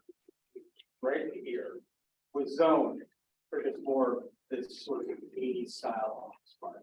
Well, in 2008, 2009, no one was building a suburban office anymore. In fact, in 2023, no one's building a suburban office anymore. The idea that in fact, township recognized that much of their tax base was actually in that suburban office, started to suffer on what they didn't have, how they supported, people didn't want to leave anymore.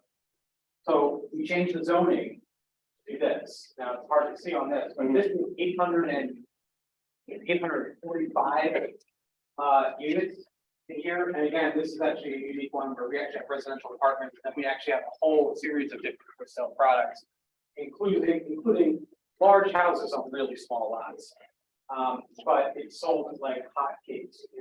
I think it came online in 2012 and was sold out by and it really, and of course, one of the impetuses for this was there was a new interchange on the turnpike that also served it, but it actually breathed new life into a lot of the industrial and office areas because all of a sudden there was a workforce suddenly close. So we do have some experience with this, and this is a perfect example of taking what Sean had described as that sort of conventional Euclidean form of zoning where you just separate the uses and say, you know what? Things are different now. And this was all rental too, sorry. No, there's I think 290 rental units here, but there's a good 500 for sale. And the for sale are in two different types of townhouses, some twin and single families. And you just touched upon something I forgot to ask is, for rental for this project in particular, we're looking at market prices for. Yes, nothing subsidized. It's all market rate. Thank you.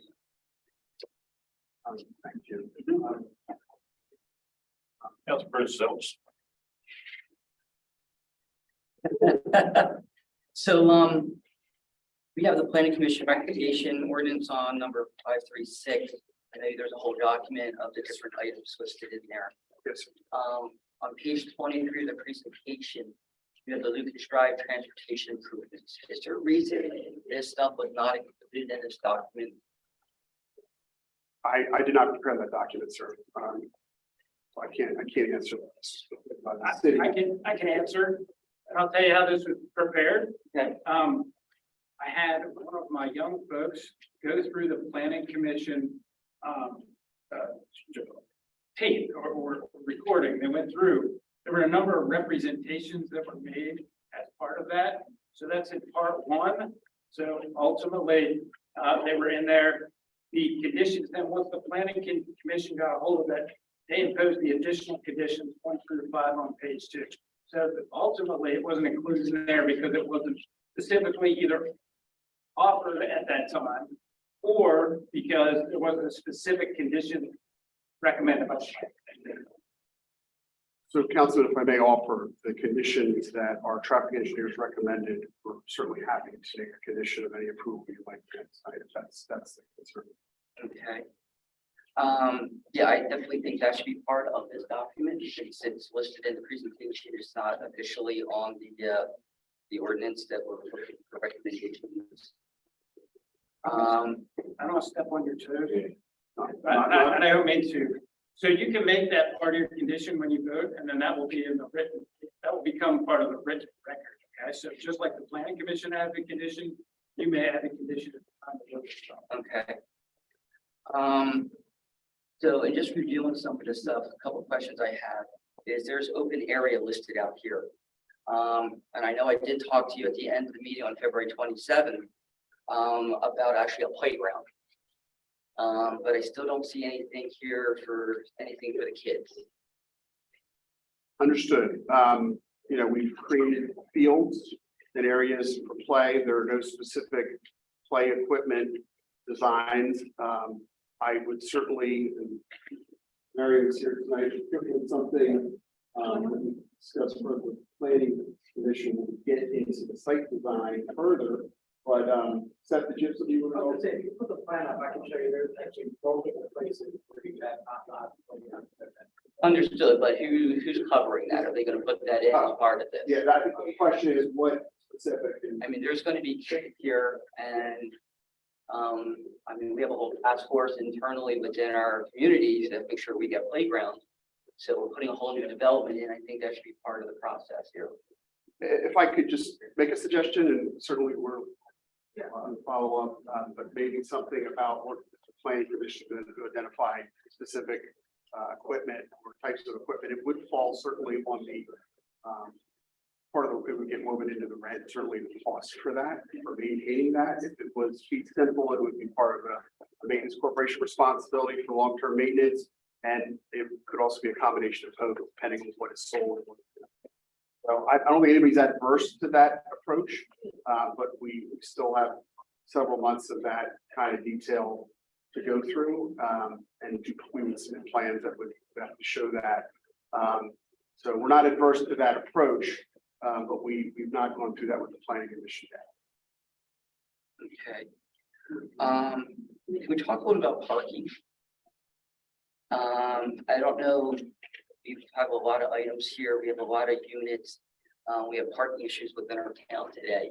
How's that being addressed within this, and you have all the retail? I see there's spots on both sides, but when you start getting a lot of retail in place, where are they gonna park and all that good stuff? Certainly, fair question. So we initially started out with the code compliant parking plan. We asked set them up, drill down and fix it. We did get some input from one gentleman I mentioned who bikes a lot. There was more open space, thought more open space would be better than more blacktop. And so I believe, and I would have just confirmed with the team, that we did make some modifications to reduce some of the blacktop to address his concerns, with the planning commission was supportive of. But I just want to make certain of that before I. Yeah, I don't actually remember where we ended up on actually required parking, but parking is an interesting phenomenon for multifamily. Because there's certainly been a pattern of required far parking for multifamily. In fact, if you look at the Institute of Traffic Engineering, it's something I'm sure here that calls hard. They actually have this great data that shows what the actual demand is for parking. And the way they calculate it is kind of fascinating. They do counts at 4 o'clock in the morning on a Thursday or a Wednesday, because that's when everybody's home. And to a T, multifamily communities like this generally demand about 1.4 parking spaces per unit off street. I think that's where we are. Plus, we have lots of on-street parking for guests and whatnot. I don't remember where we landed the ordinance. Do you? We're a little bit below the traditional code requirements, but Right. yes, yeah. And we broke it out as all the individual uses. We have retail calculated, clubhouse, the restaurant. And then all the residential, we've got the the single family has a certain rate, which is 2. And then the twins have also 2. And then the townhouse also has 2. And then when you get down into the actual apartments, it holds that 2, but we don't see it as 2 in terms of what we actually see with parking demand. So the code has the traditional 2 spaces per, what we found, and we've done it from Newcastle, the actual number is lower than what the actual demand is. So just for clarity, Mr. Diaz-Cannis, for the record, Diaz-Cannis who just spoke, there's a current plan that's pending, concept plan. Does that hold it 2 spots per unit under the current concept, or did that get pulled back after that gentleman that raised that issue? But the parking is currently below the 2, Okay, but it's in the range that people will see on the septic uses. That will be discussed in more detail as unfortunately any variance during this part. so the current concept plan is below the current code. We can, I believe, meet code. Because, yeah. But that was something that was up from some of the public comments. So thank you for Being clarifying that. impervious and basically locating parking spaces. We're trying to keep as much as possible outside the floodplain. So parking space on 451 units, I think that was listed. But what about all the retail? How does that take into play? There's 12,000 feet of ground level retail, plus the restaurant, which is. I think the restaurant. Like there's a separate parking lot, correct? There is a separate parking lot. So we only really are talking about 12,000 square feet of retail at the ground floor of those 2 buildings. And you'll notice those 2 buildings surround an open space where we have angled parking. We don't think that, we think actually the angled parking along those streets will actually perfectly satisfy the demand. Yeah, so it's designed to strategically locate next to the use demands that we expect. But we have room for additional parking, we just wait on based on what we expectations for these types of residential.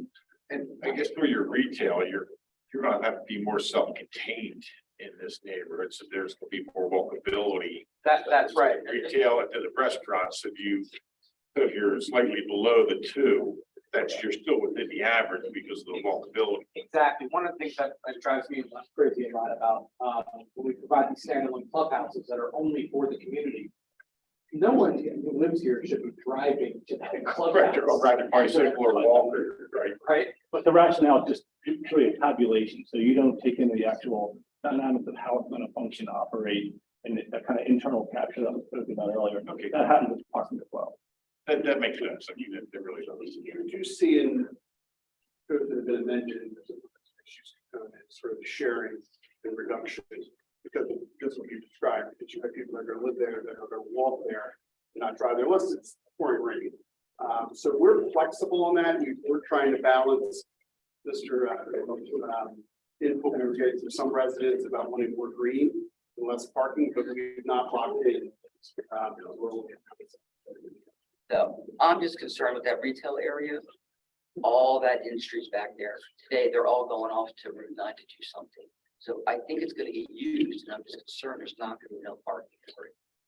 Then I mean, one of the options would be to hold this per unit, but, because that comes down to will council, versus what, tools you want to leave the planning commission, certainly per unit. You don't even know what type of retail right now. We don't, but I guess. I mean, if it's a hoagie shop where Right, they're cafe oriented, mom and pop type shop. you're flipping every 30 seconds, I mean, Right, we're not my talking suggestion about. that would be is you have to look at the type of retail building.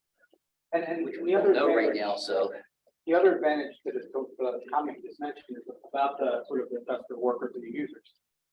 Lunch spot, let's say that, it would be fantastic if the ground floor of one of those buildings is a lunch spot. Once again, don't get in your car and go out to 9. Walk on over. So one suggestion, if I may, we could certainly have a provision that says if an area is set aside, if you will, where parking became an issue, we could add more parking. And that would be the best way of having the best case worlds. And I'm stealing that concept from provision of the county code that says for the parking study, you can reduce your parking, but if the real world circumstances demonstrate parking is needed, so we could reserve some land aside for additional parking if it became necessary. Or identify a potential location where they. Potential location, right? Can you guys just tell me either total number of units or the current ratio that you're at? I know you said you're below 2, but I'm just curious where you are currently. Off the top of my head, no, I can probably count that up, probably about between 1.5 and 2. Okay, We can pin it down between now and then, so. how many parking spots do you have currently estimate is fine? The total right now that we're providing is, that number is 544, and that includes 9,500 at parking. We'll contemplate that in parking infrastructure. Right, some of the buildings, one of the things we like to do with designers, and see this, we get more details now. The building faces street, the front of the building faces the street, and the sidewalk, maybe some parallel parking, but the back side of the building faces the parking lot. I mean, I know for me personally, I don't want to live on a parking lot. So what we do is we take the back half of the ground floor of those buildings, we create individual garages that people can rent for a premium. $400 a month for a covered position space, right? And that's not included in that count right now. It is included. Okay, thank you. It's just anything clear though. Yeah, so can you tell us what that 544 actually meant to accommodate? Because I don't believe single families in towns are included in I that. think that's right. They would have their own park. Far more than 544. It makes a difference when you're looking at the whole units, because obviously 544, in the number of units. And the Calculate. driveways. Right. But the single family dwellings and the twins are a little different. Anything else? Yes. So I'm still concerned with it's rental versus owned. So you're saying that the single families may be owned, Yes, sir. and then with a maintenance corporation, they're responsible. They'll have snow, trash, all that good stuff. They're paying taxes today to the city of Newcastle, which is included with everyone else in our city. They get their snow removal, they get their trash. It's like double taxation. So is that fair to them? So we don't have, very candidly, we don't have dog in the fight. Like if it's the will of this council that the city take that on, we're fine with that. I appreciate there's two sides to this issue, Councilman. I tend to default to what I do in Newcastle County. I appreciate the city's a different animal and we respect that. So that's sort of our default. We've not gotten into preparing these documents yet because that's typically one part of the subdivision and site plan approval. But we're comfortable either way. If the city, the will of this council is, hey, look, people are gonna be paying taxes. They shouldn't also have to do that privately. We're perfectly fine with that. If your feeling is otherwise, we'll be perfect. We're pretty fine with you picking up that tab. I mean, and it actually works in another neighborhood in the city. The same plan, where, they're responsible for their trash and stuff. It's not something new to the city.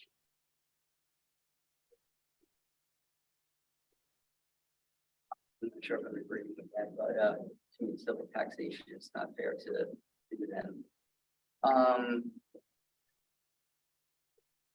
One more comment. Thanks, Julie. Let the parking- Let the councilman finish. So you want to finish up on the parking?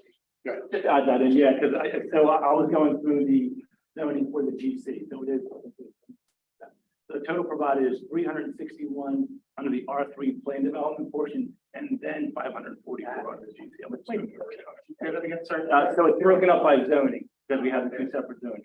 So it's 361 for the R3 plan development portion, and then 544 for the GC portion. And then that total would be 900, 105, yeah. Sorry about that. Under the contract. Yeah, we have a process like it's in. So it's gonna sound funny on the last one. I drove out there the other day and there was deer everywhere. So, is any provisions being done as we do all this construction? They're gonna start running, they're gonna on the 295, all that good stuff. To see if maybe replaced. No, Somewhere else. That's believe it or not, it's not weird at all. It came up actually in the Cavaliers project that I referred to earlier. There is a mechanism to have wildlife or deer taken elsewhere. That's a concern. We've done that on other projects.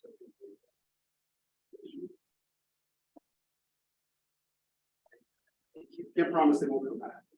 Understood, but you're Reasons to have gonna, it. you're gonna disrupt that and the only place to go is literally Understood. towards streets in 295 and that's gonna cause other issues. It's a fair point.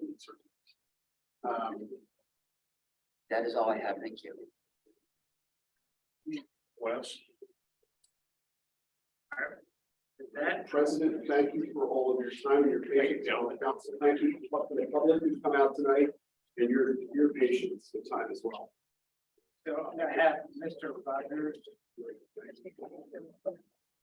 city planner, I'm gonna go ahead and have him make a statement.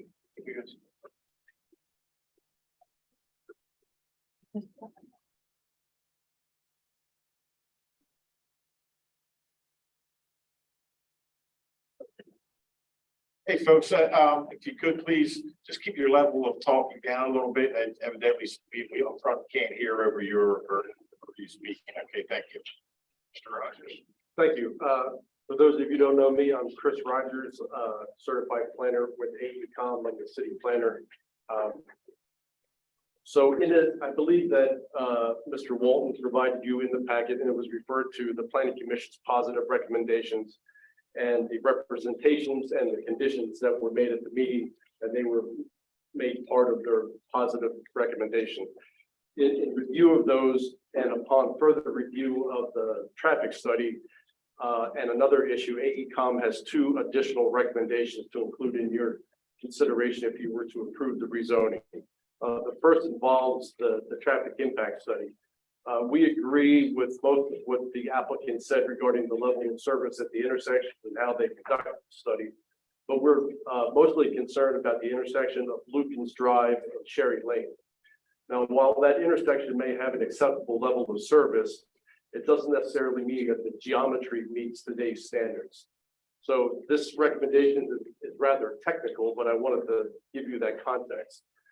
And let me back up. As part of the traffic impact study scope that was decided upon by the applicant's third-party engineer, the traffic study was to evaluate the intersections within the study area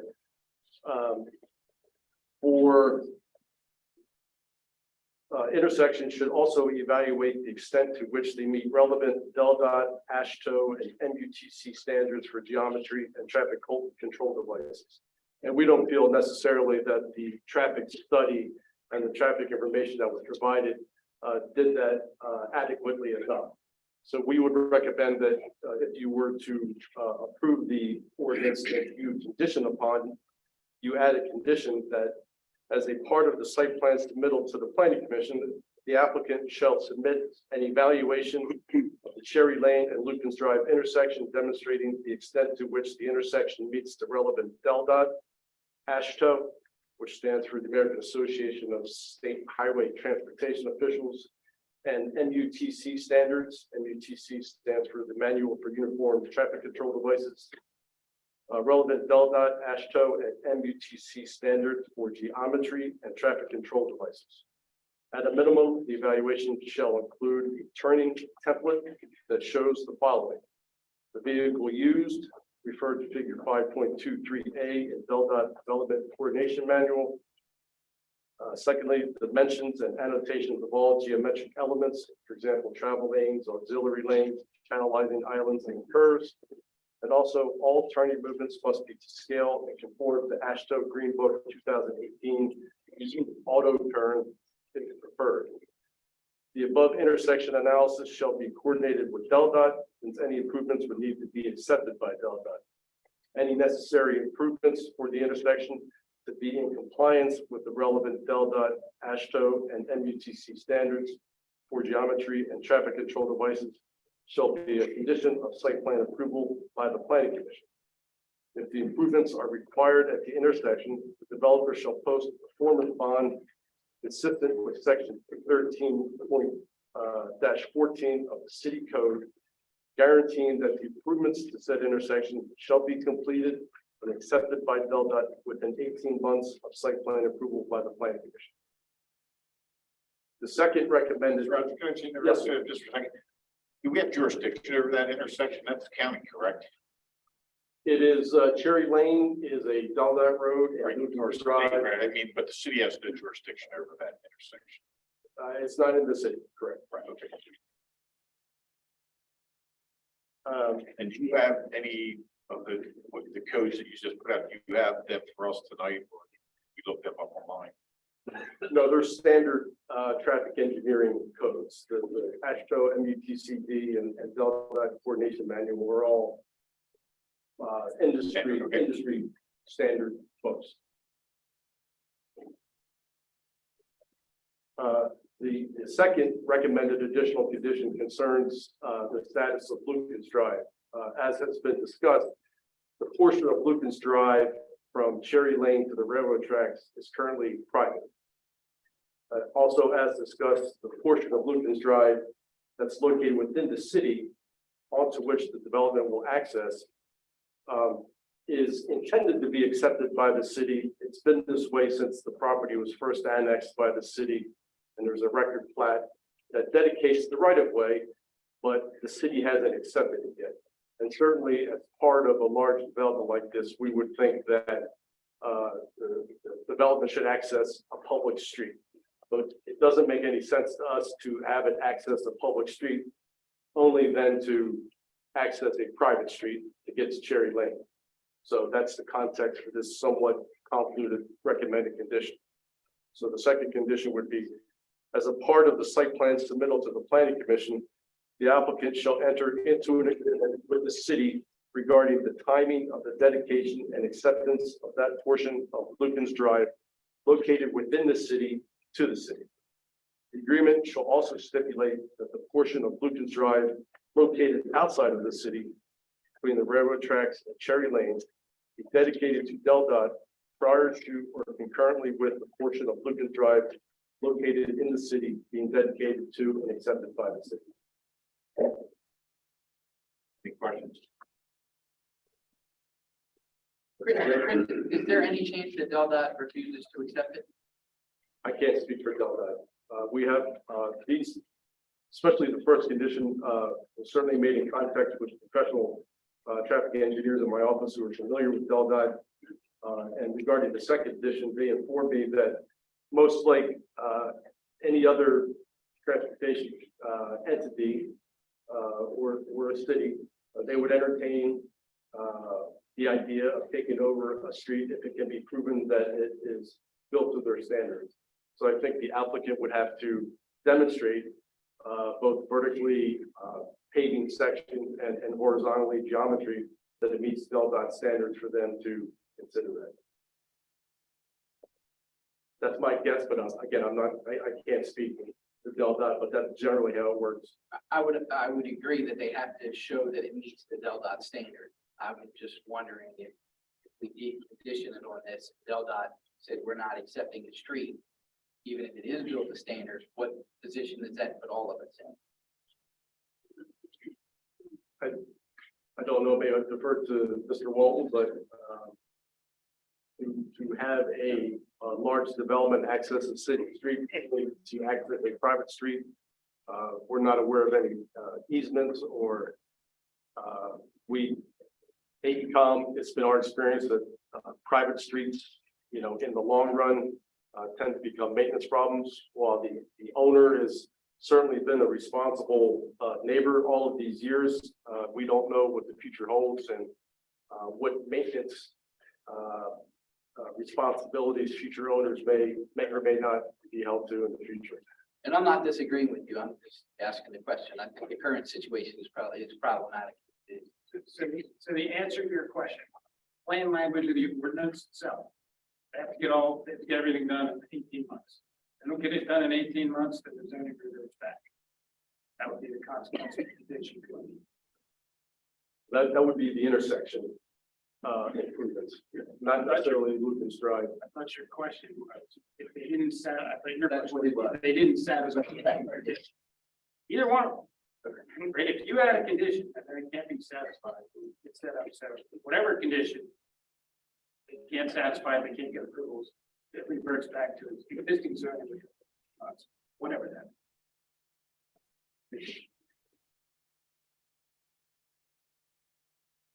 Any further questions of Mr. Rogers? Thank you. Good. And so we're gonna move to the public comment portion of the program.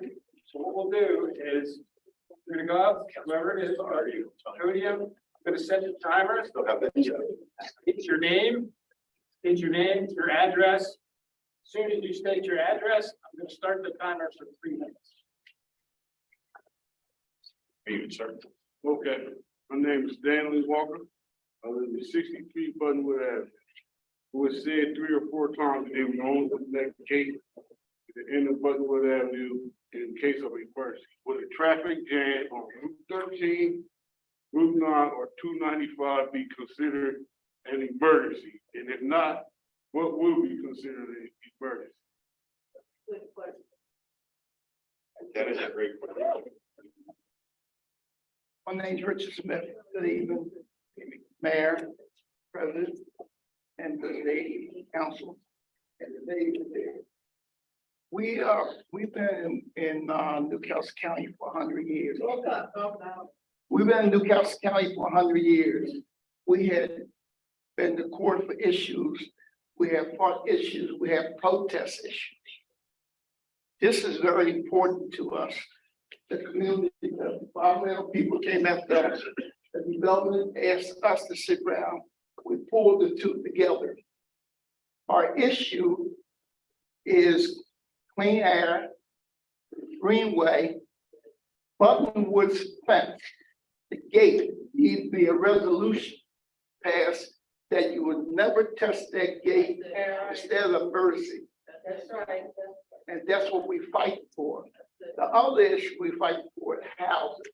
We are not black, Afro-black, we are Black Americans. Amen. And what we've seen happen to Buttonwood over the years is a disgrace to Newcastle City and Newcastle County. We want the development. We need houses. I live in a mixed development. I am a homeowner in the Speakman place.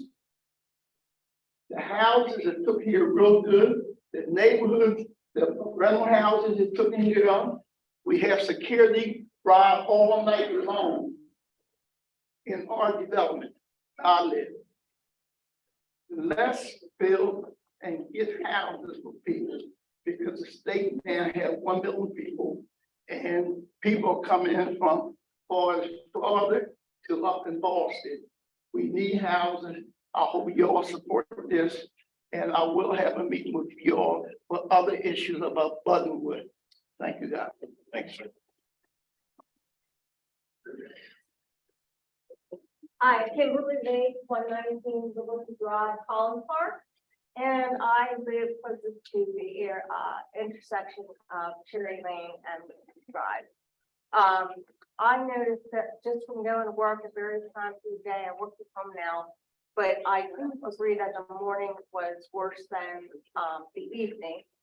And I'm for this project. I think it's a great idea. I'd rather have more residential than industrial, because as many of you may know, there's already one company in there that's cosmetics for the last 5 years. So I approve it, and I know my colleague, Jeanette Swain from Collins Park, we're on the Collins Park Civic Association board, and we like the idea. So thank you. I hope you can do it to us. Thank you. Gloria Garrett, Garrett, Buttonwood Avenue.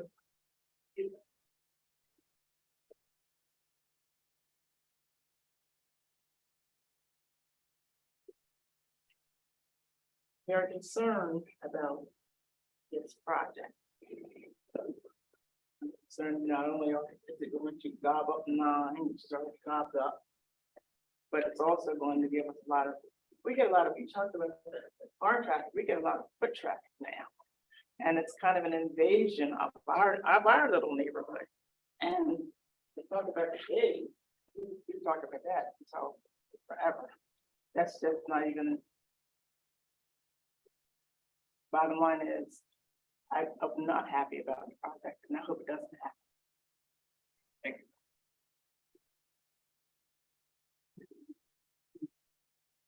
you. My name's Tom Whitehead, 130 Second Street. Been a resident for 21 years. And I'm back and forth on this. I decided to back and forth. But I really concluded that for a number of reasons, I've never heard the issue safety brought up. And I've talked to different people. Just some notes if I can read mine. Scribble on here. The council is not obligated to approve and change the zoning, except for very good reasons, and safety should be at the top of the list. A Riverview is fantastic. It's great, but not more important than safety. Now, I have a couple things here. There's not enough good reasons to change the present zoning. One of the many reasons, the health, safety, and welfare of its residents. That should be the #1 issue. potentially all three, with a chemical plant very close to the site, and there was some trouble there a few years ago. Do we learn anything from the past? And I was at Savannah, 1969 on the bridge, and plant one blew up. I knew two of the people who were killed in that, doing pretty well. Now,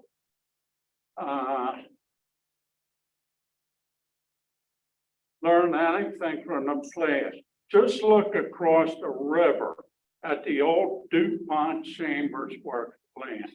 But some of my relatives, neighbors, classmates, friends died of cancer. About 10 to 12 of my neighbors passed away early within 200 to 300 feet of me. In fact, everyone around me. I have lymphoma, but it's arrested now, and you know I'm 82. I'm not worried about it. Anyway, let's see. The project should not go forward. At the very least, it should be tabled. When, this is what I feel, do what you want.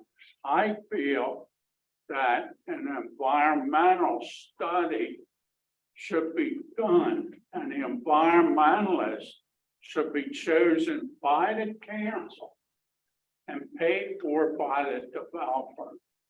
I really feel that. Yeah, sir, your time is up.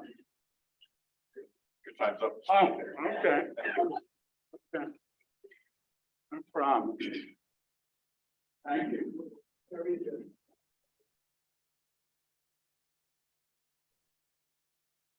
What's that? What's the time? Just announce yourself and your address, please. And says if you could speak up so the people in the rear can hear you. Can you speak up so the people in the rear can hear you? Oh. Nancy says 2063rd Street, and first, I'm curious because I know several people have, including me, have sent comments because we were told that they would be read out. I gather they're not being read out. Am I right? I never said they would be read out. I wasn't asked to read them out, but we. Well, I mean, if you look at the agenda, that's what, it makes a statement that if you send in something by 3 o'clock, it will be read out. I will If I read. may interrupt you quick, it's not, sir. I think in your last email, you said you only wanted them read if you couldn't attend. And you If I couldn't attend, yes. yeah, you were here today, so. I do have another letter by Thomas Tritelli, which he sent and said, please read during tonight's city council meeting. Would that be read during the meeting rather than, We can read it. sorry? We can read it. Oh, all right, well, but I'd like to read mine too. Then. Okay, you're probably within the 2-minute range right now. Well, mine will be, I checked it, it's under 3 minutes. 2 questions I would like council to answer. 1, has council asked the planning commission why initially in November 2022 and also in February 2023, they did not accept ACOM's and Chris Rogers' disapproval of changing the comprehensive plan to enable Lewis Drive development? And if not, why not? Information on that. At the February 2023 meeting, Mr. Rogers stated AECOM's continuing recommendation to disapprove of passing ordinance 536. Despite this, the commissioners voted to approve a recommendation to council, subject to certain conditions. All commissioners gave the same 10 reasons for approving the rezoning in a follow your leader fashion. Most of these reasons are empty platitudes without giving facts to support them. For example, quote, it promotes the health, safety, and general welfare of the city of Newcastle, unquote. How? Or it conserves the value of buildings and encourages the most appropriate use of land in that area. What building? Are we talking about the warehouses? and then quote, it preserves a view of the bridge. In what way? There's already a view of the bridge.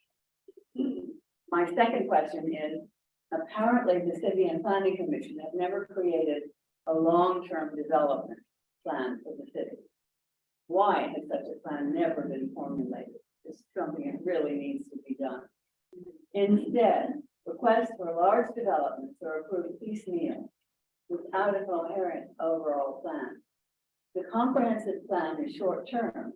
It's evaluated every 10 years and is being altered at will. Currently, there are a number of large projects that have recently popped up and are online without, in my opinion, enough time or interest so far by government to consider the overall impact on the city. In the past, the River Bend development, also Mr. Ferrara, was approved because the money to be brought to the city seemed considerable to council. However, those funds never appeared, as little of those houses were built. Thank you. Now, if you'd like, I'll read Mr. Trisselli, which I think is excellent. Dear City Council, after reading many letters and comments about the Lucas Drive zoning and development, I thought a summary of what seems to be important to the citizens of Newcastle might be helpful. I'm very sorry. The time is up. Yeah, that's fine. Then somebody Submit it for the needs record. to- You can submit it to the records, you can give it to Mr. Barthel, please. Oh, I know. Will it be read out? I hope. This was something that he sent on with the understanding that it would be read out. Be nice if you could talk. Sir, I'm gonna advise you not to vote because this project's gonna come back before the planning commission. I'm very sorry. Okay.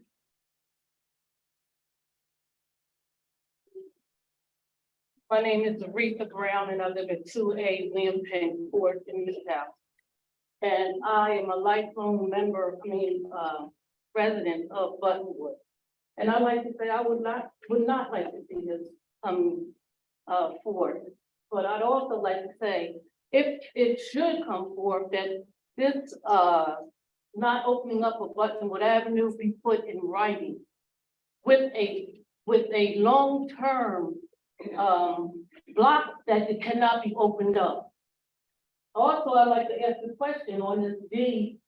May not use the right terminology, but it's the D, at Cherry Lane and Newcastle Avenue, the time frame is at a D now. And you're talking about 300 to 600 cars coming in and out of there, and it's still want to remain a D? Explain that to me, please. Very good.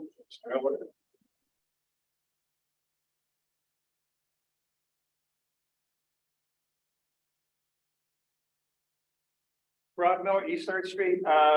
I've spoken out against this project since the beginning. I'd like to say that I heard things tonight that changed my mind, but I can't say that I have. I would also like an answer to the question, what constitutes an emergency? It's hard for me to believe, even though we have, guarantees. I don't know, emergencies are emergencies. So, that guarantee that Buttonwood would ever be open. I'd like to believe that, but the amount of traffic that I see here with the number of units proposed and just looking at, people's driving habits in general, I can see unbelievable traffic jam. Okay, I'd like to believe somewhere down the road, none of us will drive cars and everything will be wonderful. And this could be a self-enclosed park where everybody's needs would all be met there. But you have a restaurant, you have a pool, so you have food deliveries to the restaurant, you have employees of the restaurant, you have lifeguards, there's so many more vehicles that will be coming in and out of here than just the residents alone, right? And if we're talking 450 units roughly, I think we can all safely assume that that's at least, am I out of line? Is that at least 600 cars that we could assume are people that are actually going to be living there? I'm thinking it could be a lot more. But even with that, we're not, even 2 trips a day per person, there's 2,400 right there, right? Because each one, go to work, come back, there's 2. Go to the movies, go grocery shopping. Okay, maybe people will ride buses. Maybe a lot of that will happen. But I just don't see, I don't see it myself. right? I'd like to have that proven to me. I don't think there's any way that we can. I think we're taking a lot on faith here. And I can see traffic jams there that are just gonna be outrageous. All right, I can see the police happen to be out in the middle of Route 9. I mean, I can see having to shut the light down, you know, to wait people on. How patient are people gonna be when they got 70 or 80 cars in front of them? All right, and don't tell me that won't happen, okay? I don't want it to happen, but I can't possibly see how that could not happen. So, I've said it, I'm sticking to it. I have a feeling a lot of you maybe are leaning toward this. I think a lot of us have felt that way from the beginning. If that's what winds up happening, I'm gonna go down fighting. But if that's what winds up happening, I would like to see major adjustments made to this in terms of the number of units and a lot of the other things. That road is in very sad shape. That road's almost 2 miles long from where those residents are gonna be coming out to Route 9. You can't even see your way around. You're winding in and out of trees and buildings, and you got an occasional dump truck, tractor trailer. I can't see it. I still can't see it. I'm not convinced. I think you should vote this down. I don't think it's gonna happen, at least not tonight, but I think this needs lots and lots more adjustments and review if you ever were to approve something like this. Thank you.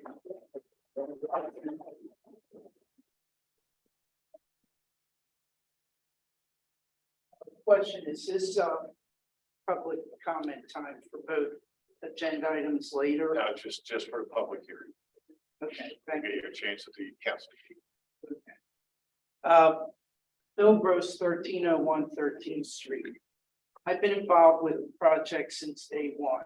I've attended every meeting, every workshop.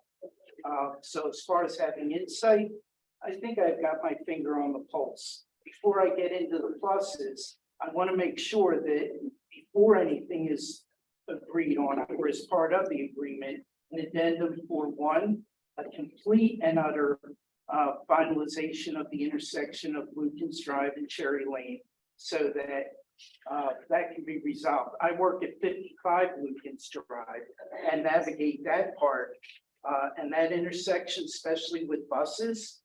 When those buses come and go, it's horrendous and the view is bad.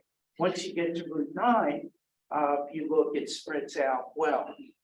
Number two, again, I feel that there should be a study done environmentally on the land at the owner's expense. But once that's done, I think that's important as far as monitoring air quality. They've agreed with the state and hopefully the city will come into an agreement where that area will be constantly monitored by the state as far as air quality. I think if those things are done, I think we're off to a good start. They've made concessions in regards to green space as far as green building materials. I think the enhancements to the property are good. But again, the quality of the land, the air has got to be reassured, as well as the entrance to Butwood Avenue. They've said they put a fence in, an electronic fence, but I want to see an agreement between the city and the developer that if they should sell the property for whatever reason, that it'll be a long-term agreement that no matter who owns it, that street will never be open to thoroughfare traffic. I mean, it's just fair to them. Flooding, as you saw on one of the slides, that was one of the few areas that did not flood and has full accessibility for an evacuation route.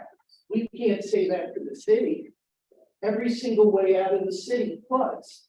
This area won't flood. Why don't we solve all these problems, man? Look at home before you look outside your little guy.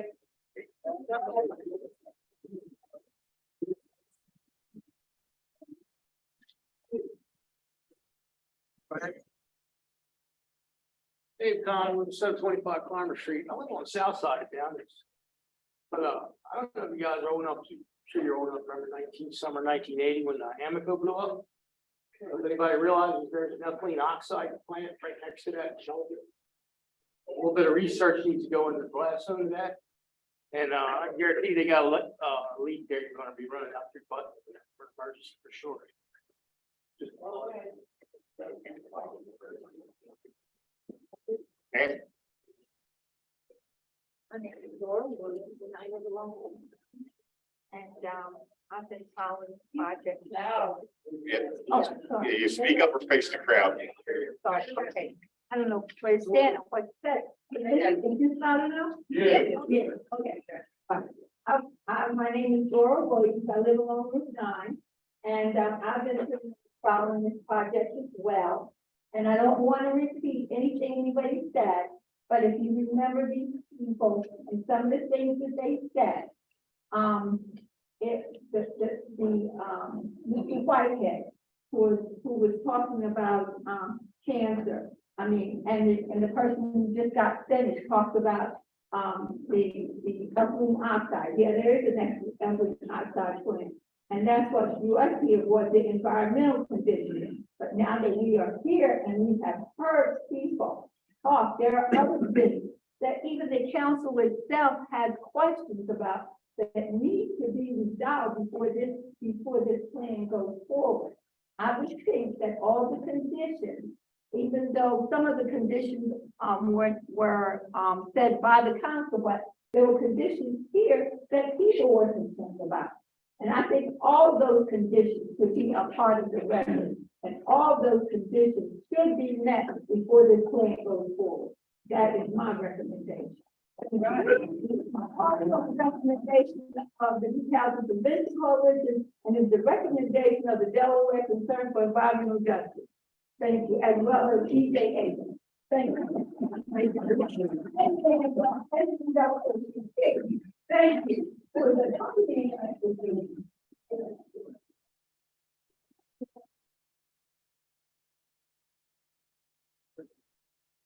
I guess it's my turn.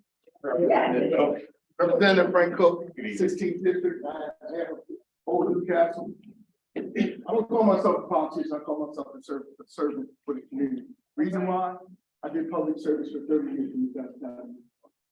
Service and serving the people. Those who are the voices are in this room today. And I want to be a voice for those who are needed. One of the things I want to talk about real quick, to get my 3 minutes in, I really want to get that. The RISE grant, I don't know if Newcastle City knew about the RISE grant, that's in the Trevor RISE grant, when they were talking about the path and all that being connected to Valley Park. Newport just did the same thing. They put in for that grant. They might get it from Secretary Buttigieg. And also the federal folks in our, Blunt, Harper, and Coombs to make sure they get a path from Martell Trail going through Newport and stopping at Newport, and then maybe later on connect to White Clay. The pathway in White Plains, maybe Richard Delaware that connects to Maryland and or Pennsylvania, a little bit of Pennsylvania there. I just want to clear that up. Somebody did ask that question earlier. The other thing I want to talk about is we are a food and a banking desert. Yeah, you gotta go a long way to get food now, a long way to get, some banking now. Everybody's doing ATMs and that's it. I think we should maybe get our banks back. Well, in the area of the Route 9 corridor, which comes all the way down to Old Newcastle. So we can't forget that. The other thing I'm going to also talk about, air quality. This is a cancer cluster. Yeah. Asthma cluster, our children. Now we're talking about bad water. But we got to talk about these things. And we got to do something about it. Another thing I want to talk about is ethylene oxide. And Laura said she is one of my ambassadors of the Route 9 corridor that walks the neighborhood, not email, not the phone, not the computer. She knocks on doors. And a lot of these advocates rely on her with her information. I'll tell you that right now. They call her day and night. And they call me up, can I get to Ms. Dora to do some things to find out real information from our seniors. I see seniors in this room. Seniors. And they need to have the quality of life that is deserved to them when they get older and getting older, because I'm getting older. You know, white people. Used to be black, and it ain't black no more, it's white. But I want to say that if we're doing things about Buttonwood, Bobby Warren, my uncle, he born and raised in Buttonwood. He used to live in Buttonwood. Mr. Pinkett, some other folks. And I'm gonna disagree, Mr. Gross, disagree with you a little bit. There is some flooding going on. Cause through my CTF, my fund down at Dover, I have to pay for some surveying going on with the dikes that we have in Newcastle City. Climate changing. And I do have flooding down in Jackhead Square on Wilmington Hill. And I think right now it's almost up to our garage. So we got a little bit of problems on the property, but it can be fixed. But I want to make sure that it's in the records that while we're building or they're doing development in Newcastle City, that it's on the record. So we can go back and hold people accountable, developer accountable, and the city accountable, and myself accountable. Need to get on my butt too. The meeting, tell me everything. I gotta do it. My 3 minutes is gonna get out of here. Thanks, sir. Anyone else? You wanna go up there, please? Yeah, you can't get twice, sir. You had your chance. No, sir, there's one more, like I said, we're moving along. You had your chance, sir. What they constitutionally burn. I will answer that soon. Good evening, everyone. Pete Toner, 6 in Delaware, 601 Delaware Street. I'm going to take the lawyer's advice and only going to present things that no one else has presented. So congrats to Suzanne and Andrew and Herman on your recent victories. Also, I'd like to compliment Sean. This is a very glossy presentation, and a lot of people have invested a lot of time and a lot of money in it. So hats off to that. I would just ask council to be real. You're going to get 254 grand for this thing. 254 grand on a budget that's 5.5 million. You know what that is? What is that? 4.7%? That's 4.7%. And you know what? Those 900 residents are going to add to the population of 5,500. It's not proportional. It's 16.5%. That's literally all I got. Everyone else nailed all the other stuff. Chief, I think there will be public safety concerns. I wish you the best. Thank you all. Sure. I'll take a shot at defining emergency because I have, in other situations, I have that same concern. It's going to be controlled by that gentleman and sitting there and that gentleman standing in the back. The vehicles, that gate's only going to be opened by, police officers or firemen. So if there's an accident on Route 9, like your example, Route 9 was shut down. No, that's not an emergency. That's just something happens a day, that wreck will be cleared. It's going to be basically on the responsibility of Chief McCabe and Chief Majewski and who does that. So if a fire truck has to get down there, yeah, they click the button, that's an emergency. If an ambulance has to get down there, click, that's an emergency. But that's how I would define it. Not something ongoing, something that will be cleared up rather quickly. Can I ask you a question? No, sir, we're moving on. We're already 2 hours in this. You did have your time to speak, so. Well, You can speak during a council meeting if you like. Right now. okay. Any comments? Mr. Walton, did you say Mr.? Yes, so it's last call for public comment. Hearing none. Mr. Tucker, you have to hear the public comment, you can comment on it. We also have time limit, sir. Or hopefully it's gonna be very quick. Okay. Thank you, Mr. Walton. Thank you, members of council, for your patience. Thank you again to the public for coming out tonight to express concerns. I'll do my best to be brief. There's just some key points I want to hit on. And this is not uncommon to see. I think what we did not hear tonight from anyone was that I like the industrial option. I prefer an industrial use that is going to, we know, generate significant traffic and probably truck traffic. That is the next logical use for this property. Is permitted under the existing zoning, does not require a rezoning approval from this council. Those are just facts, but they're accurate and they need to be balanced. And so again, nobody said tonight, I want that logistics center. And I understand why. I wouldn't want it either. Nobody from the community next door said I'd prefer industrial. I wouldn't either. And we've heard about concerns over cancer and other things. An industrial zone property would allow expansions of the various degree of industrial uses. It could be logistics, it could be something else. It could be an expansion of an industrial plant. That's not my client's wish, and that is why we are here tonight. We have spent a year well over 20 hours of public hearing in front of the planning commission. We even waived the normal time response periods, which I think would have probably brought us back to you in 90 days as opposed to a year later. So the reality is we have, as my client being the owner has to choose between pursuing an industrial use or this rezoning. And again, we were here for this rezoning, and we do think it is a better option. And we set forth the reasons why. You've heard from 2 traffic engineers. They are expert witnesses. They know traffic. That is part of the safety analysis that has been done. It's an important one. It was done, it's been cross-checked. These analyses are used throughout the state. I've been doing this for 20 years. That's why we do that, to look for safety concerns and address safety concerns.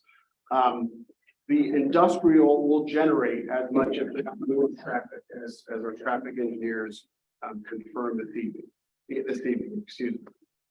Regarding the Mr. Rogers' comments tonight, I know everybody is very busy. I had a chance to look at them in advance and share them with our traffic folks. It would have made my rebuttal a little bit more straightforward, but I don't know all these codes that got mentioned. I've heard of AASHTO certainly, but as you've heard tonight, we have followed DelDOT's code. And we even have a gentleman here, we're lucky enough to have a gentleman here who worked there for over 30 years in charge of the group that review these traffic studies.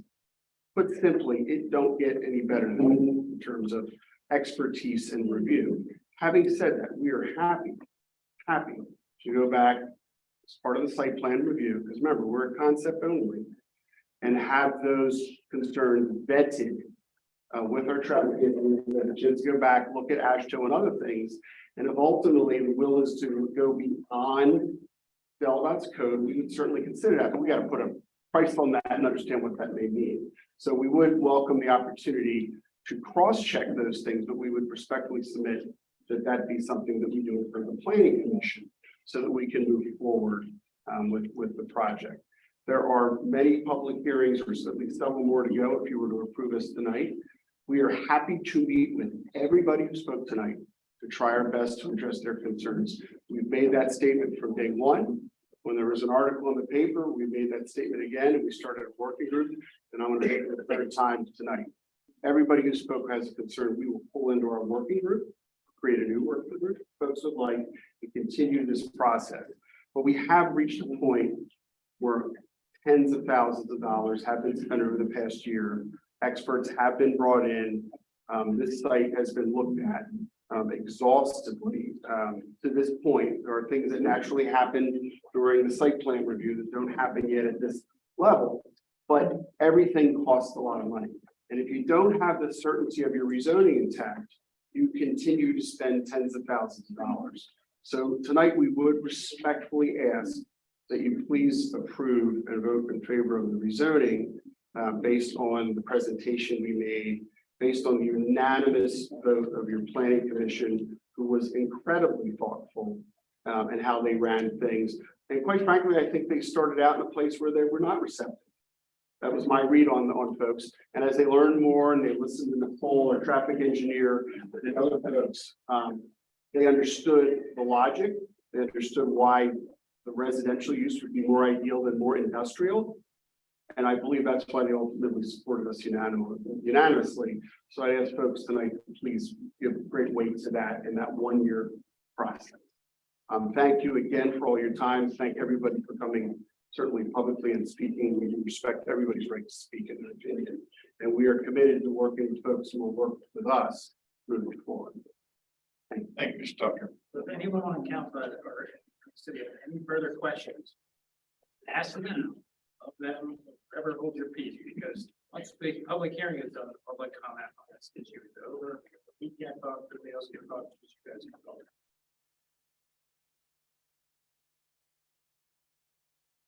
Okay. Hearing none, Mr. Chair, would you gavel the public hearing? That concludes the public hearing. We're going to take a 10-minute recess before we start the council.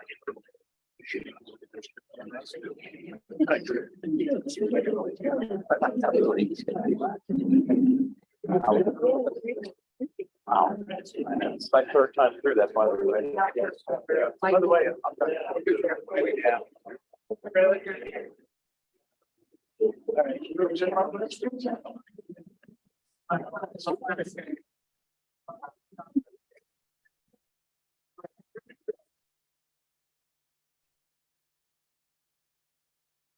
Oh, well, that got me done by then.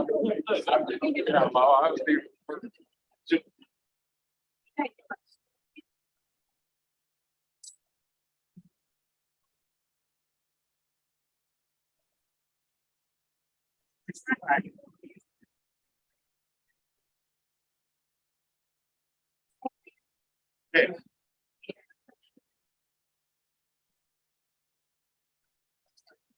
I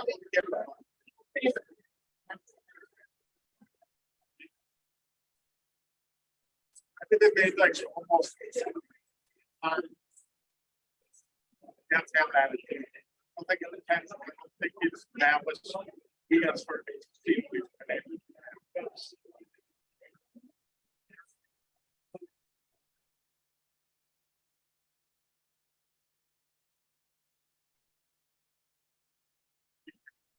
Oh, Trevor Moore quite a bit. Okay, yeah, he's a great guy. Let's get together. I will give you.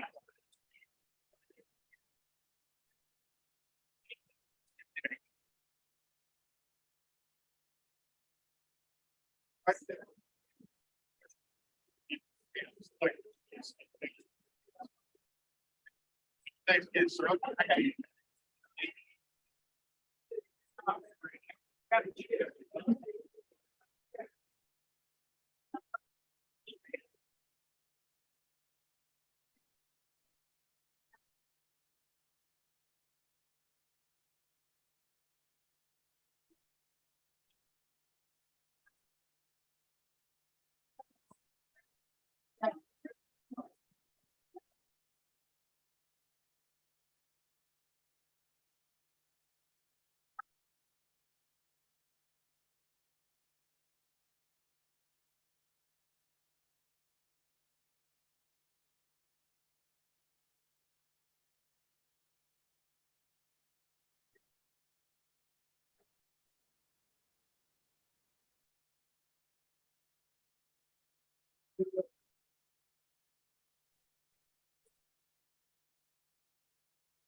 So you started this, brother. Oh, you picked a long one you had to come to. How are you, man? Thank you.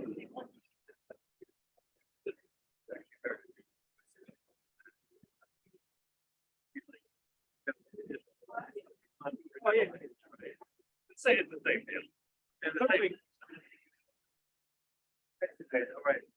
Paul Johnson, the mayor of Delaware City. Councilwoman again, reelected. Paul Johnson's a great guy, good mayor down there in Delaware City, getting it done. Making it happen. There's always something to do, you know? Long.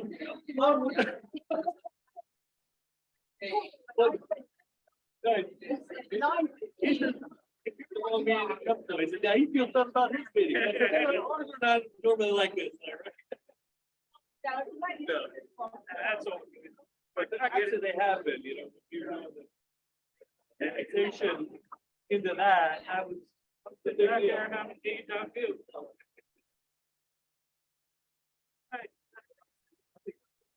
Yeah. Hey, you have to do it.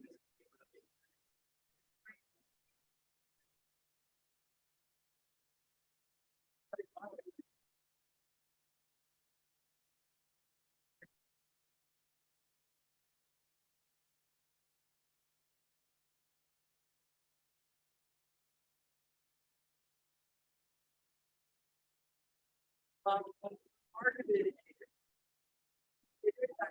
the other half is being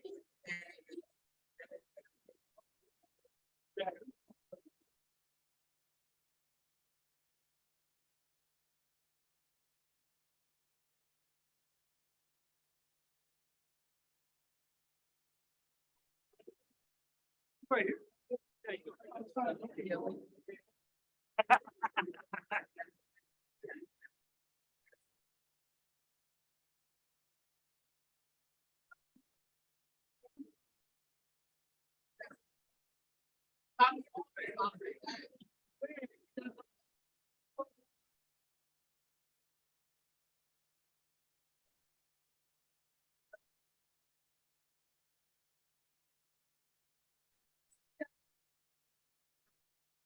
I was thinking.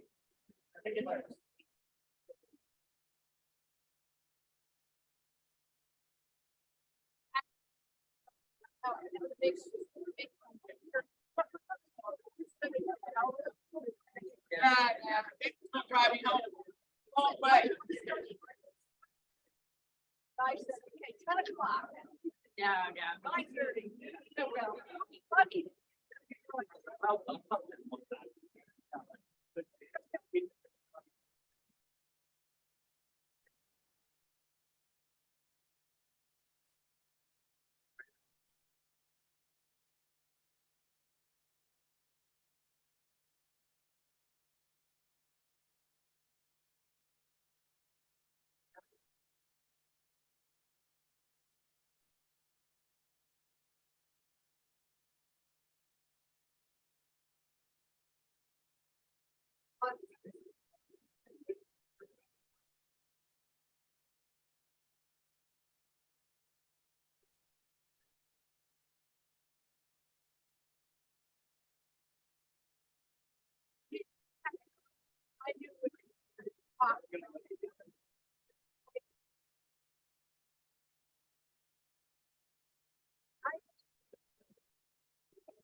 I'm happy to leave.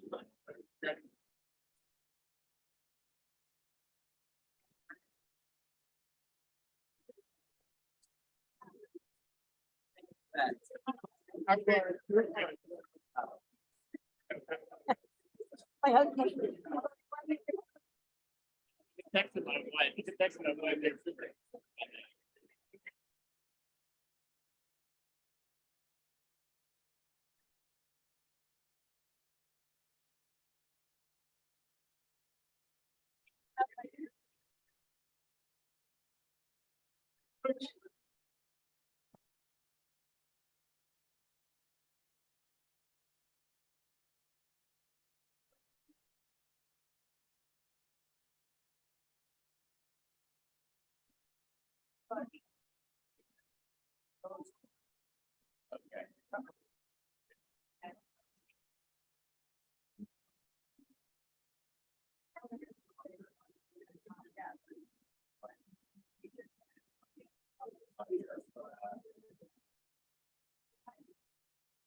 Ready, ladies and gentlemen, we're going to start the council meeting for Tuesday, May 9th, 2023. We can all rise and pledge allegiance to the flag. I pledge allegiance to the flag of the United States of America, to the republic.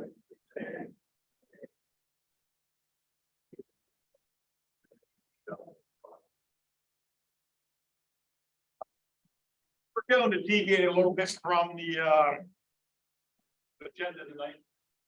Mr. Johnson, would you like to come forward? There was just a communication error between myself and Mike Rogers, so I apologize for him not being here. Thank you, Mr. President.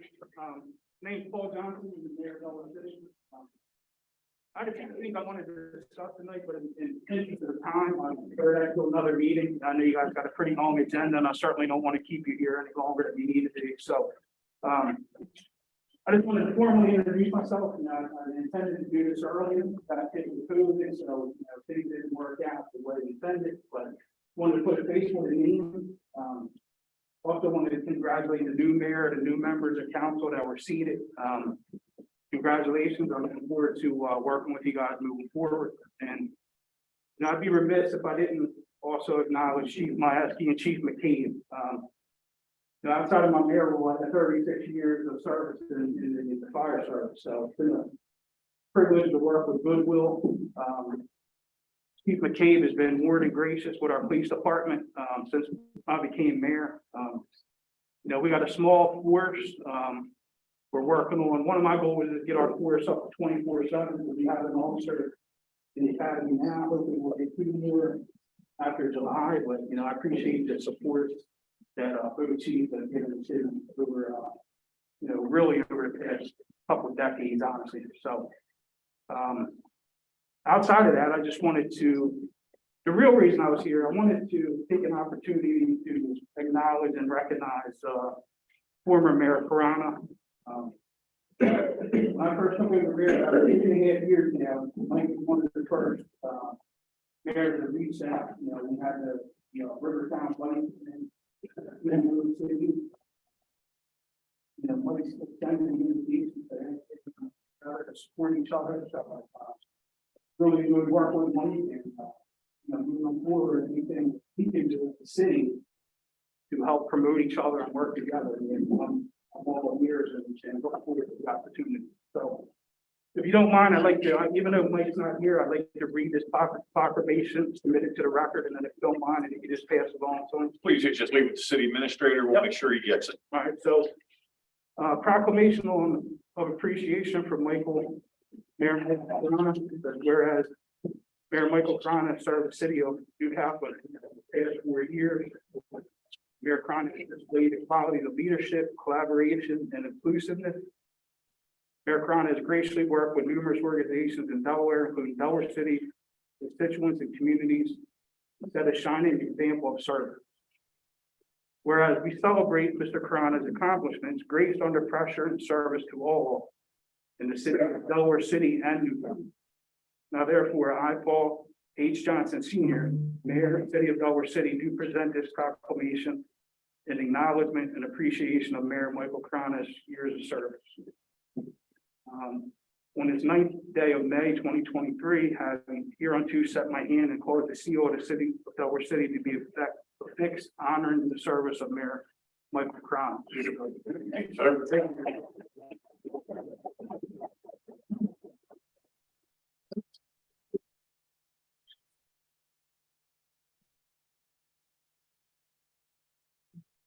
Thank you, sir. Just have a quick announcement also, well, it's not a quick announcement, but effective 12 o'clock day, May 9, 2023, the mayor submitted his resignation. Any of the mayor appointments on the agenda tonight will be removed until a new mayor has been elected. Mr. Barthel is working right now on the dates for a special election. This council is going to have to meet prior to the special election to discuss the procedure, submitting applications to run for office. This will eliminate any questions or controversies caused in the last election by former councilperson Leary by filing an email. The rules have to be clear and they must be the same for everyone. Thank you. Going into regular meetings, the minutes for approval of March 14th, 2023 regular meeting. Do I have a motion to approve the minutes? Second. All in favor? The ayes have it. The treasurer is not here tonight. Yes. No, I'm sorry. Man, you're sitting behind that podium. I apologize. All right, and congratulations to all you people and good luck. Looking forward to working with you all. This is the unaudited Treasury report as of April 30th, 2023. The total unrestricted funds, $6,233,996.87. Total restricted funds, $5,185,267.86. Total cash in the accounts, $11,186,996.87. $419,264.73. Thank you, ma'am. Any questions for the treasurer? Motion to approve, the treasurer's report? So moved. Second. All in favor? Aye. The ayes have it. Thank you. Thank you, Ms. Garland. You. Report of the sitting administrator and staff, Mr. Barthel. Yes, thank you, Mr. Platt. And just quickly, to kind of piggyback to your announcement concerning the resignation of Mr. Blessed. I want to, so the charter basically says in regards to a resignation that the city has a minimum of 60 days and a maximum of 90 days to hold an election for the purposes of a resignation. My advice to council or request is that it be done in 90 days, and I'll go through quickly with you the timeline for a special election. Basically, the special election is nothing more than a truncated election that we do in a 4 or 5, 6 month period. We have to do within 90 days. And the timeline for that special election is this, based on the resignation being effective today. June 6th, notice of solicitation of candidates must be posted by this date and put on our website. June 9th, and I will get this out. My intention is to put this on the website tomorrow, so just to let you know. June 9th, must provide a copy of the posted notice of solicitation of candidates to the Department of Elections.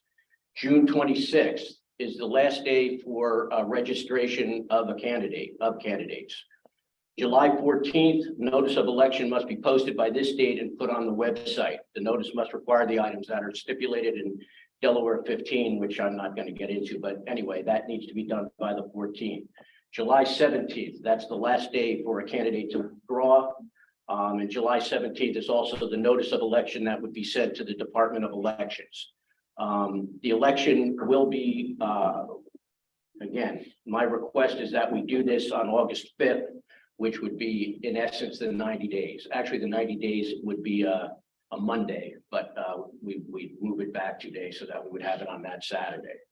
Obviously, what we're going to do tomorrow is we'll notify the Board of Elections, and their responsibility is to set a place for holding an election. So we will notify the chair tomorrow and basically begin the whole election process over at this point. And so, Mr. Platt, to your point about getting together to put together, codify, if you will, the changes to the election process. As council is aware, I have asked or sent out an email requesting dates for a budget meeting, our first budget meeting. I think the last email I saw this afternoon was from Mr. Day. And I think, Mr. Day, you had indicated Thursday would work for you the week. So everybody else I had heard from was basically good for the 24th. If every, Not me. Tuesday. I thought you said Wednesday, the 24th. Oh, yeah, right. I've got the date. Right, I'd say the 24th. So if everybody's good on the 25th, we'll go ahead and set that date. Okay, and I'll send out an email again tomorrow, obviously confirming this, and the intention then would be for you, the 2 items on the agenda, of course, would be the first reading of an ordinance regarding the changes or solidifying what the election process is going to be. And then, of course, you'll have your first budget meeting at that time. Thank you, Mr. Barthel. Anything else? Mr. Wall. And to set the date. And to formally set the date of the election, correct? Is that done by us or by council or by the Board of Elections? Your role is to set the date, their role is to set the place. Okay. I didn't write it. Right. Fair enough. So again, basically, as I said, you have 60, minimum of 60, maximum of 90. I just ran through a schedule that basically is for 90 days. So that would be what my request to council would be. Can you put that on the Yes. email tomorrow, maybe to all council, just so that we are. Well, what we'll do is I'll put this on our webpage and then I'll include the list as well. Okay. To everyone on council.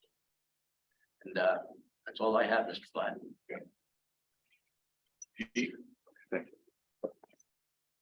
Mr. President, congratulations for your reelection and your election, and welcome to public service. It's a ton of fun.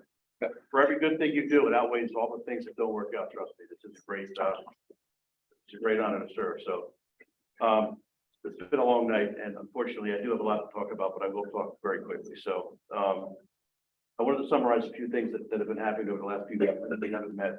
both the patrol and CIU. It factors into some of the questions I was getting on the break too, so that's why I wanted to cover this. I know there was some a concern about disturbance at the Newcastle Little League field back in I think it was April 25th. In a nutshell, what we found was that a woman had hired a man to assault her children's father. That took place at the field. We know that because before the suspect would hit the victim, he was asking out loud for the other suspect to pay Venmo me my cash, I think he was saying. So the reason I'm bringing this up is because it was a pretty significant disturbance. There were some children involved. So we did charge the woman with endangering the welfare right then and there. We have since identified the suspect who we didn't know at the time who was going to make good on the promise to assault the victim. There's a warrant pending for him for conspiracy as well as menacing. So there was some talk that there was a firearm involved, that none of that was accurate. So it was a very isolated incident. We've identified all the actors and arrests are going to be made. We're starting to see an increase in DUIs. It gets warmer weather, stuff like that. We've had 4 last month. We're starting to put some special patrols out there to target specifically the DUI part of this. We've addressed some one-way issues on West Third Street. We've gotten complaints about vehicles going the wrong way. We think we've identified that as the parking lots, one of the new parking lots, and then the one that's behind the M&T Bank. So we're looking to get some signage in there, signage as we can to remind folks that you got to go that way. And then we want to have do not enter signs, just in case they make it past that and they turn right, they're faced with that. Also at the end of Third Street by South Street, we had one taken down for the program project. We've asked them to put that back up. So all that's still a work in progress. I don't think we've had any complaints since we've addressed it, but we're still looking. Our criminal investigative unit has been busy over the last few months. And just to summarize a few things, and I was talking to one of the residents earlier about this. I know there's an issue with a resident at the end of Holcomb Lane. We're still working on that. That's a disorderly premise. They've been fined, they've been cited, and we'll continue to do that as we will with any residents that continues to cause quality of life issues in our city. One of them was, and I know we brought this up a few months ago, there was a robbery back there where the suspect, the juvenile suspect, lured the victim into the Penn Valley area using a dating app, set a robbery up. The victim had been robbed. At that point, somebody had discharged a firearm. That person was unknown to us, but we've recovered evidence from that shooting. We identified the shooter, and with the help of the Gloucester County SWAT team, the Pennsville Police Department, and FBI task force, we executed a search warrant in New Jersey. Recovered firearms. One was stolen. One we believe was the one used in that shooting. So 2 arrests were made of that from that incident as well. So that was a successful investigation with our CIU. Back in February 2022, we investigated an overdose death. We have not had that many overdose deaths, knock on wood, overdose deaths recently. But this was one back in February of 22. We've had this investigation ongoing because we've uncovered enough evidence to identify where maybe these drugs came from. That led to a relationship with the FBI. Since then, we've signed one of our detectives to the FBI task force. He's a part-time task force officer. And that relationship has led to the arrest of somebody that was responsible for this. We may not make the direct connection to the death, but we're pretty confident we've shut down a pretty big operation. That relationship also has led to us assisting in other operations. And just recently, and I'm going to touch on this briefly because I have a feeling there's going to be a bigger press release coming out soon. But one of our TFO was assigned to this group and executed a search warrant recently. It was a multi-unit search warrant, simultaneous, several different locations all at the same time. I know I'm talking fast, I don't think I'm going too fast. But just to give you a summary of what we recovered, 2 large pill presses, a kilo press, 11 handguns, 2 assault rifles, 3.5 kilos of fentanyl, 1.7 kilos of cocaine, over $78,000 USC, 152 grams of meth, 7.5 pounds of marijuana, which is more than the legal 1 ounce now. And 5 individuals were arrested from a federal complaint. So a pretty big deal, and it's nice to have that relationship with this group because They have the resources to help us when we need it, and so obviously we enjoy helping them. I have the annual report that should hit our website shortly. So I know it's got a few tweaks. I would encourage folks to look at that. I would also encourage both newly elected officials to schedule time to come in, meet with our folks, meet with me, get a tour, get a tour for what we do, what we look like, and how things work. It kind of helps when you get bombarded with questions that you may not really know the background and foundation helps.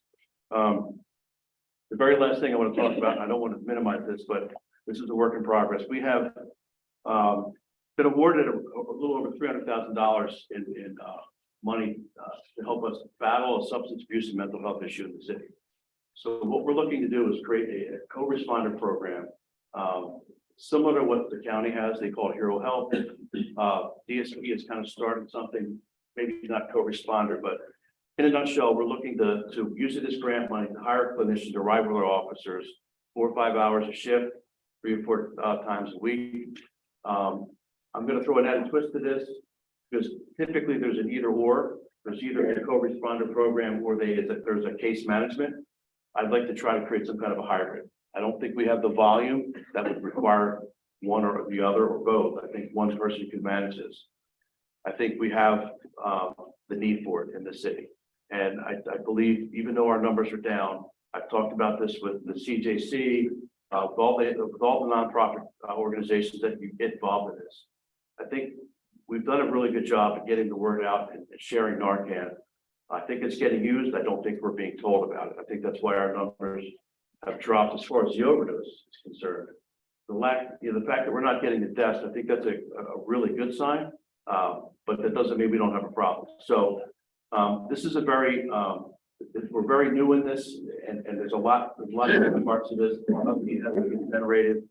I'm not going to reinvent the wheel. There are other agencies that do this, but I certainly want to shape this to be a little bit more Newcastle City oriented and a little bit beyond, because it wasn't just this city targeted with this issue. This is the greater 720 area that's got the issue. So, but the idea is we would create this ability to identify who our folks are on the front, have somebody in the car with us who will respond to these crises.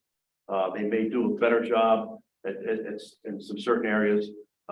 Certainly convincing them to get into treatment is really where they may do better than us. So we're seeing that from other agencies. We are slowly but surely getting all of our officers trained in critical incident, the CIT training. So, and that's the 40-hour course where they're really put through the ringer dealing with folks that are in crisis. So the combination of all this, we're hoping to, develop a program that will last for a while. So I know I talked really fast. I'm sorry, but I know it's still a long night. So I appreciate your time. If you have any questions. Questions for the chief? All right. Thank you very much. Chief, thank you very much. Anything else to work on? Glad. Thank you. Council communications, we'll start on the other end of the table for tonight. Councilman Stallard. This is, I think, a minor thing from our meeting in March. We reappointed Dennis Anashewski to the Board of Adjustment, but there's a typo on the resolution. It says his term ends April 12th, 2023, and I think it was supposed to be 2026. So I had contacted you back then, but much has happened since then, and you just said to mention it at communication, and we could just do it as a correction. I hope Mr. Walton agrees with mine. Make a motion. I make a motion that we correct resolution 2023-13, reappointing Dennis Anashewski to the Board of Adjustment to show that his term ends April 12th, 2026. I'll second that motion. All in favor? Aye. Aye. Ayes have it. Thank you, ma'am. Anything else? So this is for a new item, I guess. You have council communications, So, whatever you want to talk about. okay. I know I asked for a couple of things, could be added to the meeting, but we're having a long meeting today. But, one thing I just want to bring up here is, the dog park.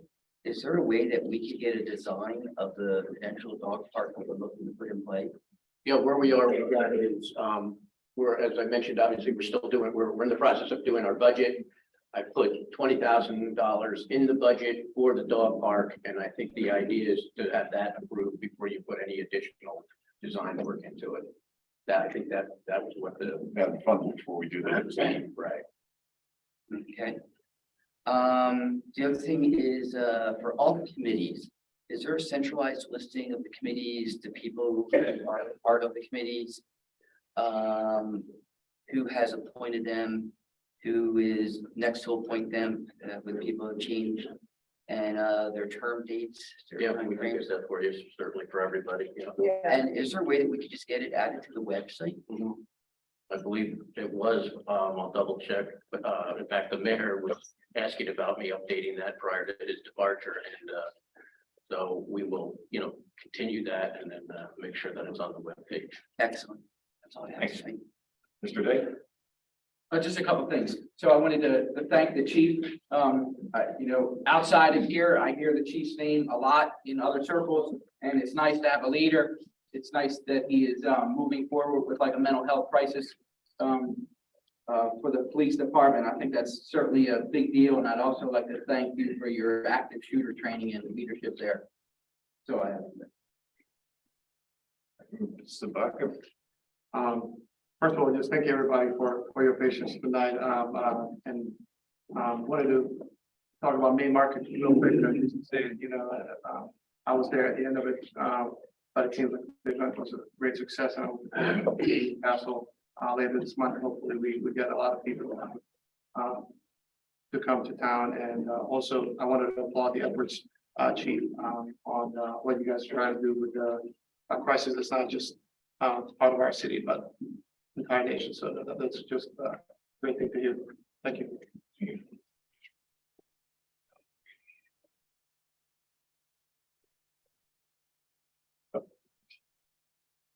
I have a code of conduct for everyone. If you'd like to sign, you can just return it to the city administrator. Adopted a couple of years ago. It just, if you want to sign it, you can just say, give it to the city administrator. I guess it will go to your jackets. The EV charging stations have been installed at the Chestnut Street location. I think that's something that we should talk about at the budget meeting to clean that area up a little bit. And then I also suggest that we do a traffic study on 7th Street, 7th and Delaware, 6th Street. With the new apartments going in, I've had some concerns with the residents about the traffic, the overflow parking from the places. So I think that's something we should really look into, is how that's going to affect that neighborhood. And then the last thing, Councilperson Souter and I myself interviewed a few people for the economic and tourism director, and we'll submit those candidates for the June meeting.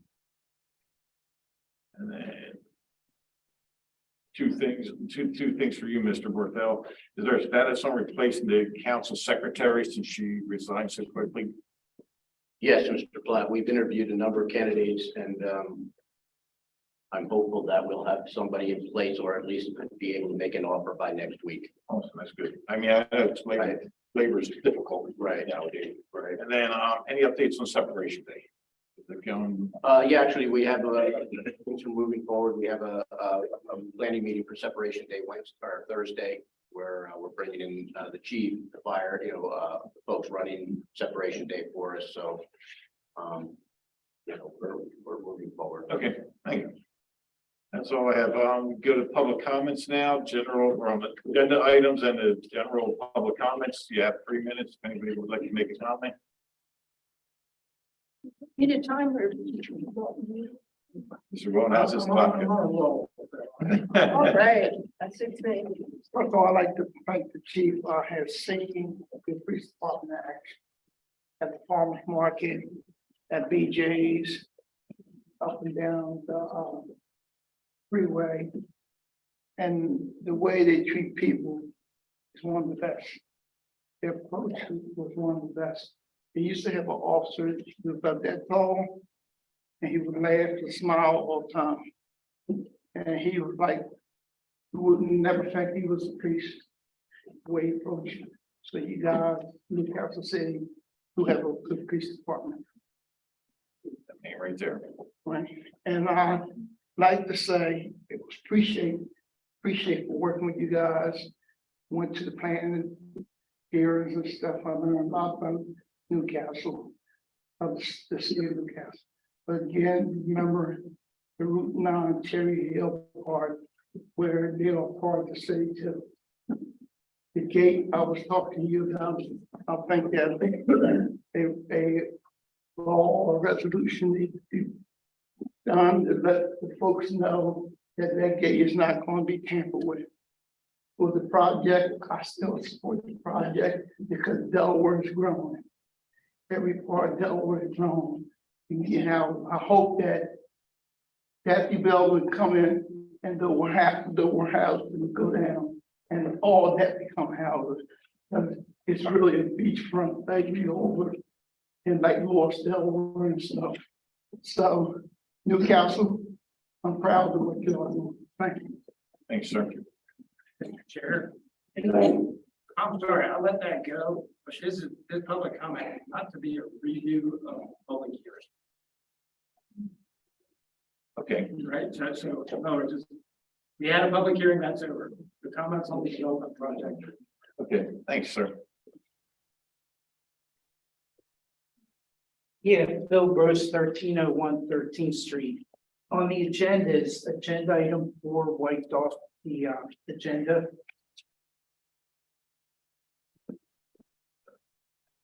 Yeah. Okay. And so is 3. Okay. 2. Oh, no, that's a council. It would be still be on and the Star would also still be on with the treatment. Yeah. Any matter appointments will be taken off. That's it. Thank you, Council President. I just want to congratulate the council people that won their position. I really feel, looking at the mix of the people that make up our council, I really think it's going to enhance it and give a little more transparency and spread to inclusiveness of the community, not just the city, but both ends, all ends of the community. So thank you for running, and again, congratulations. And of course, Chief, you and I don't always see eye to eye, but with the results that you're getting, truly, thank you. Is the secretary's position going to be a union position? Yes. Thank you. Dog park, I don't remember us or council picking a number of cost for it. I asked the council, please review that because again, I've been involved with walking around the park, and at least 10 people wonder why the dog park would be put in a remote location. I feel, as well as others, down by the sailing club is out of the way enough of the park itself, but yet part of the path and parking available. I think if you're going to do a dog park, it should be available to visitors to enhance their visit, as well as making another offering to our residents and community. Next is the economic person. I've looked high and low. Partnership, the Historical Society, cover every single base that there is. So to spend $40,000, it's a waste of our money. It truly is. Last but not least, 358 ordinance. I'll be really brief with that. All the commissions, everybody has been trying to build projects. Now all of a sudden we want to cut back on projects. First, your time is up.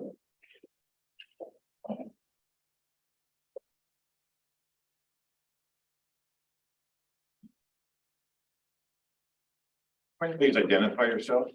Sure.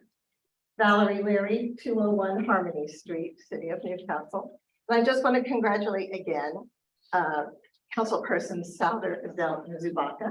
You may be breaking the record for the longest meeting tonight. So I'm not sure that Mr. Bartel can speak to whether that is the case. I'd like to respond to the council president's comment regarding my filing for mayor. Delaware Code Title 15 does not define nor restrict the method by which a candidate may file for election. And it also defers to the individual city charter. The city charter also does not define nor restrict the method by which a candidate may file. I ran for election in 2015 for the first time. I lost. But in 2015, I filed by email. And city administration nor anyone else had a problem at that time, and nor was that communicated. The city solicitor was requested to investigate how I filed, and he found no violation. The fact that the other candidates did not file in this manner is because they didn't know they could. And that's according to our current wording in the charter and other ordinances. If you're going to change that, great, that's fine. But we're in the 21st century now. And we should be able to do much of our work electronically. And all of filing for permits, paying for taxes, and anything else. So thank you very much. Anyone else?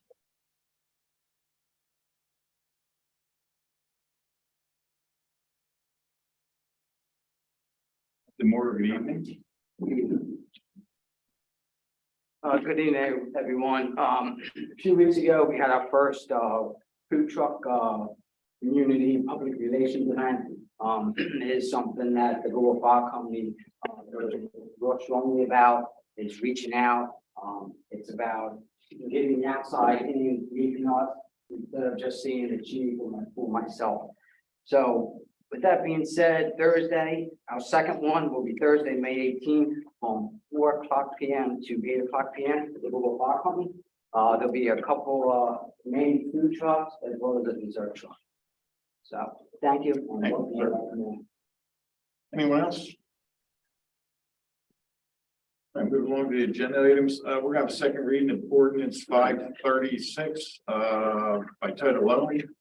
Ordinance 536 as amended to propose to rezone portions of property located at 130 Lucan Drive and 150 Lucan Drive, Newcastle, Delaware, tax parcels 21-023-00-001 and 21-022-00-002, totaling 168.76 acres from IOP zoning classification, industrial office park, to R3 rezoning classification, multifamily residence, as to 149.0 acres, and to the GC zoning classification, general commercial, as to 13.96 acres, and also to amend the city's 2020 comprehensive plan in the manners consistent therewith. That's our second reading. Motion to discuss and vote on ordinance number 536. For a second reading. That was the second reading. Okay, I don't know how you guys do it. I'm sorry. What we normally do is do a second reading and then we'll take the motion on the council discussion for a vote. Got it. I'm sorry to interrupt. It's fine. That's the way I've been doing it for years. It's fine, I'm good. And you know, and I'm glad you brought that up actually, because I'm not just deviate just for a second. I know one thing that when we interviewed your firm and Mr. Griffith was there, you talked about training and different things and how Robert rules work. I don't think anybody at this table has been formally trained, and it may be something we should set up sooner than later, sir. Your fault. Yeah, right. My good friend going to the Delaware Supreme Court is probably slowed our training. Because it was. Okay, put it on the back burner. But we will get that. We'll get. I mean, I already have them drafted. Okay, right. So I just forgot to bring it up now.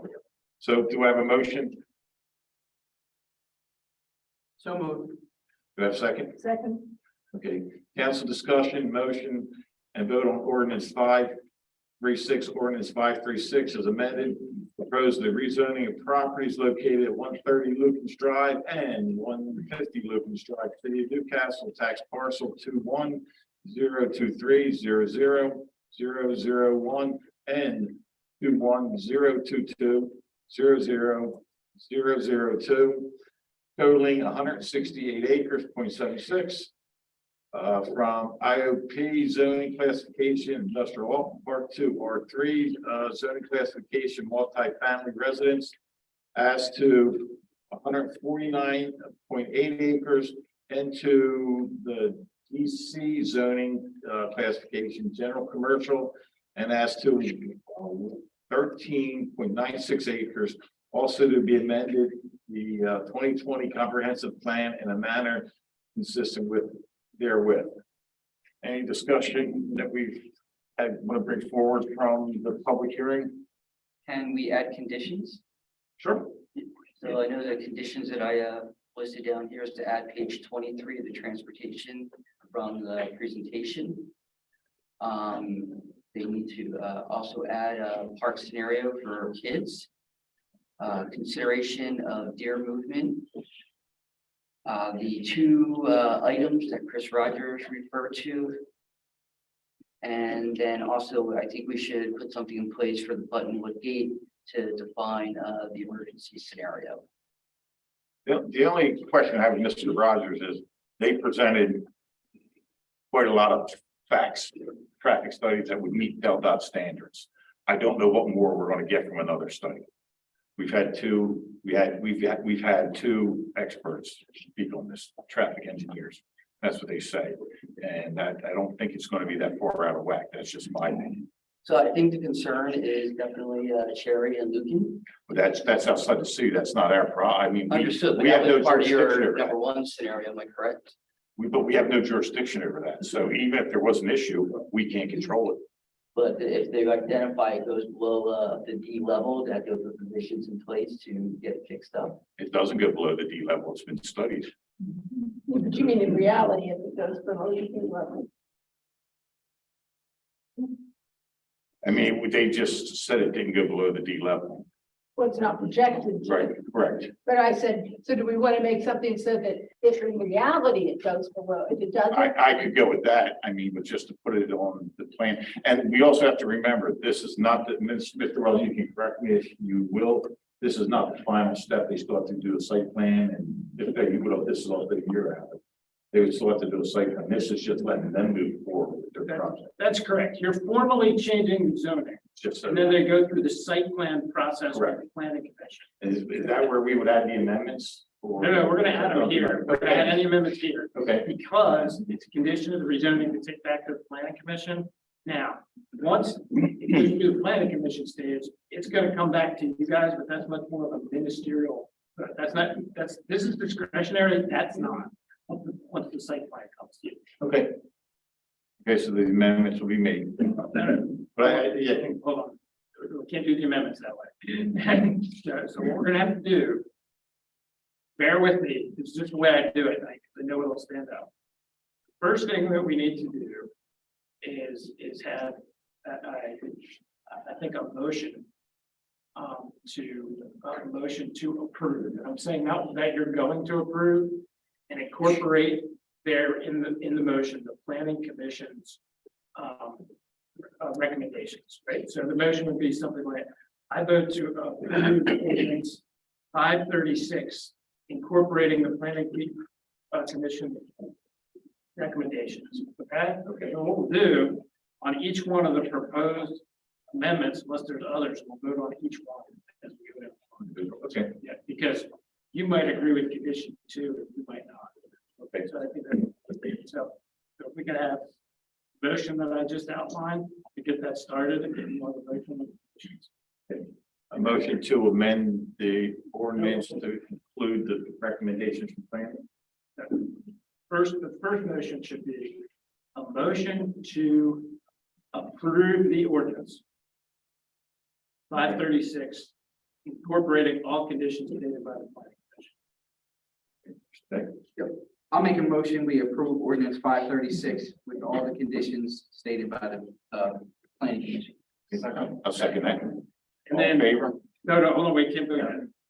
Hold that on the table. Definitely different than Mr. Lawson. Right, it's okay, I've never been here. We'll get this, I want to make it very clear about it, okay, right? So the first one is a condition, and please correct me if I'm wrong, Councilman. But the first one was to add as a condition, the items from page 23 of this evening's presentation. I don't remember specifically. what those That were. was the transportation. Okay.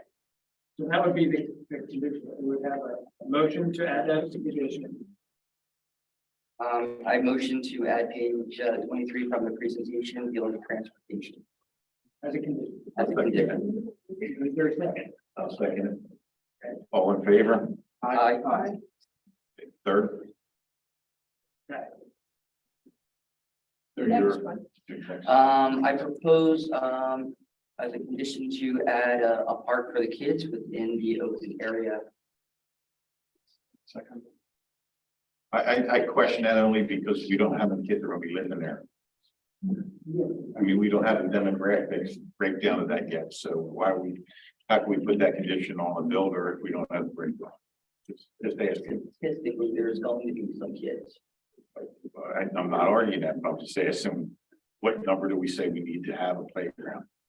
We know Battery Park brings hundreds of people a day, Saturdays, sometimes thousands, I'm just asking the question. And the motion be something to like, appropriate to, the residents that, you know, are in there, like a proportion of kids that are there. So something that smaller park for smaller amount of kids that end up living there. So something that's built afterwards and for, but having budgeted for, it's very nice playground. Is that okay with you? That is fine. So you just state your motion again. Would it be Councilman Zell, or would it be me? Withdraw your motion. I will withdraw my motion for the park. Make your motion. Motion to, have a condition to add a playground at the site, that will be kind of dynamic in a way, matching demographics of, the amount of kids that end up living there. I'll second that. All in favor? Further discussion? All in favor? Well, number one, the number of children living there is not a static number. It's gonna change over time as families move in and out, and this and that happens. And then there's the other side of it, that if you get a playground, it might attract more families. So that could be a benefit to the developer to sell their houses. Look, we have this lovely playground for your children, or to rent their apartments or townhouses. So, you know, I can see it going both ways, but I don't know how we would set a condition for the dynamic changing population of children. And frankly, for a facility this size, I don't think it's a big ask to ask for a small park. Okay. Children. I couldn't agree more. I'm on a playground subcommittee, so. And you're in charge of that now, by the way. So congratulations, sir. So as I hear sentiment to withdraw your motion. Yeah, I withdraw my The motion. additional motion. And to take yours. Well, I don't know how to phrase it in that way. I mean, You just have a, I would say it's as simple as having a playground, part of the final site. okay, I make a motion to have a condition that there will be a playground as part of the final site design. I'll second that. All in favor? Aye. I'd like to add a condition for taking consideration of the deer in the area for provisions to potentially move them.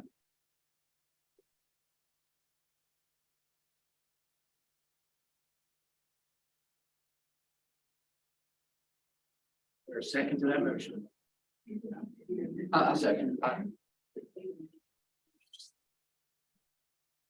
The applicant Any said that comment? they looked at that and done it in other places. They offered it. Any comment? No. Okay, all in favor? Okay, I ask for quiet. Mr. Rogers, I haven't written here, I received them afterwards. The first one is requiring an evaluation of Cherry Lane and the Lucas Drive intersection. with a number of, standards that are within that. Mr. Rogers, I just don't know all those standards. So, I do not know if that was a condition that someone would like to make a motion on. Go ahead. Go ahead, Joe. I'm going to make that a condition of. Let me go back. What we are asking for here is just an evaluation of the intersection. Says, as a part of the site plan submitted to the planning commission, the applicant shall submit an evaluation of the Cherry Lane and Lucan Drive intersection, demonstrating the extent to which the intersection meets all relevant DelDOT, ASHTO, MUT, CD standards for geometry and traffic control devices. And then it goes on, he talks about turning lanes, turning widths and vehicle. And he has that it be coordinated with DelDOT and accepted by DelDOT.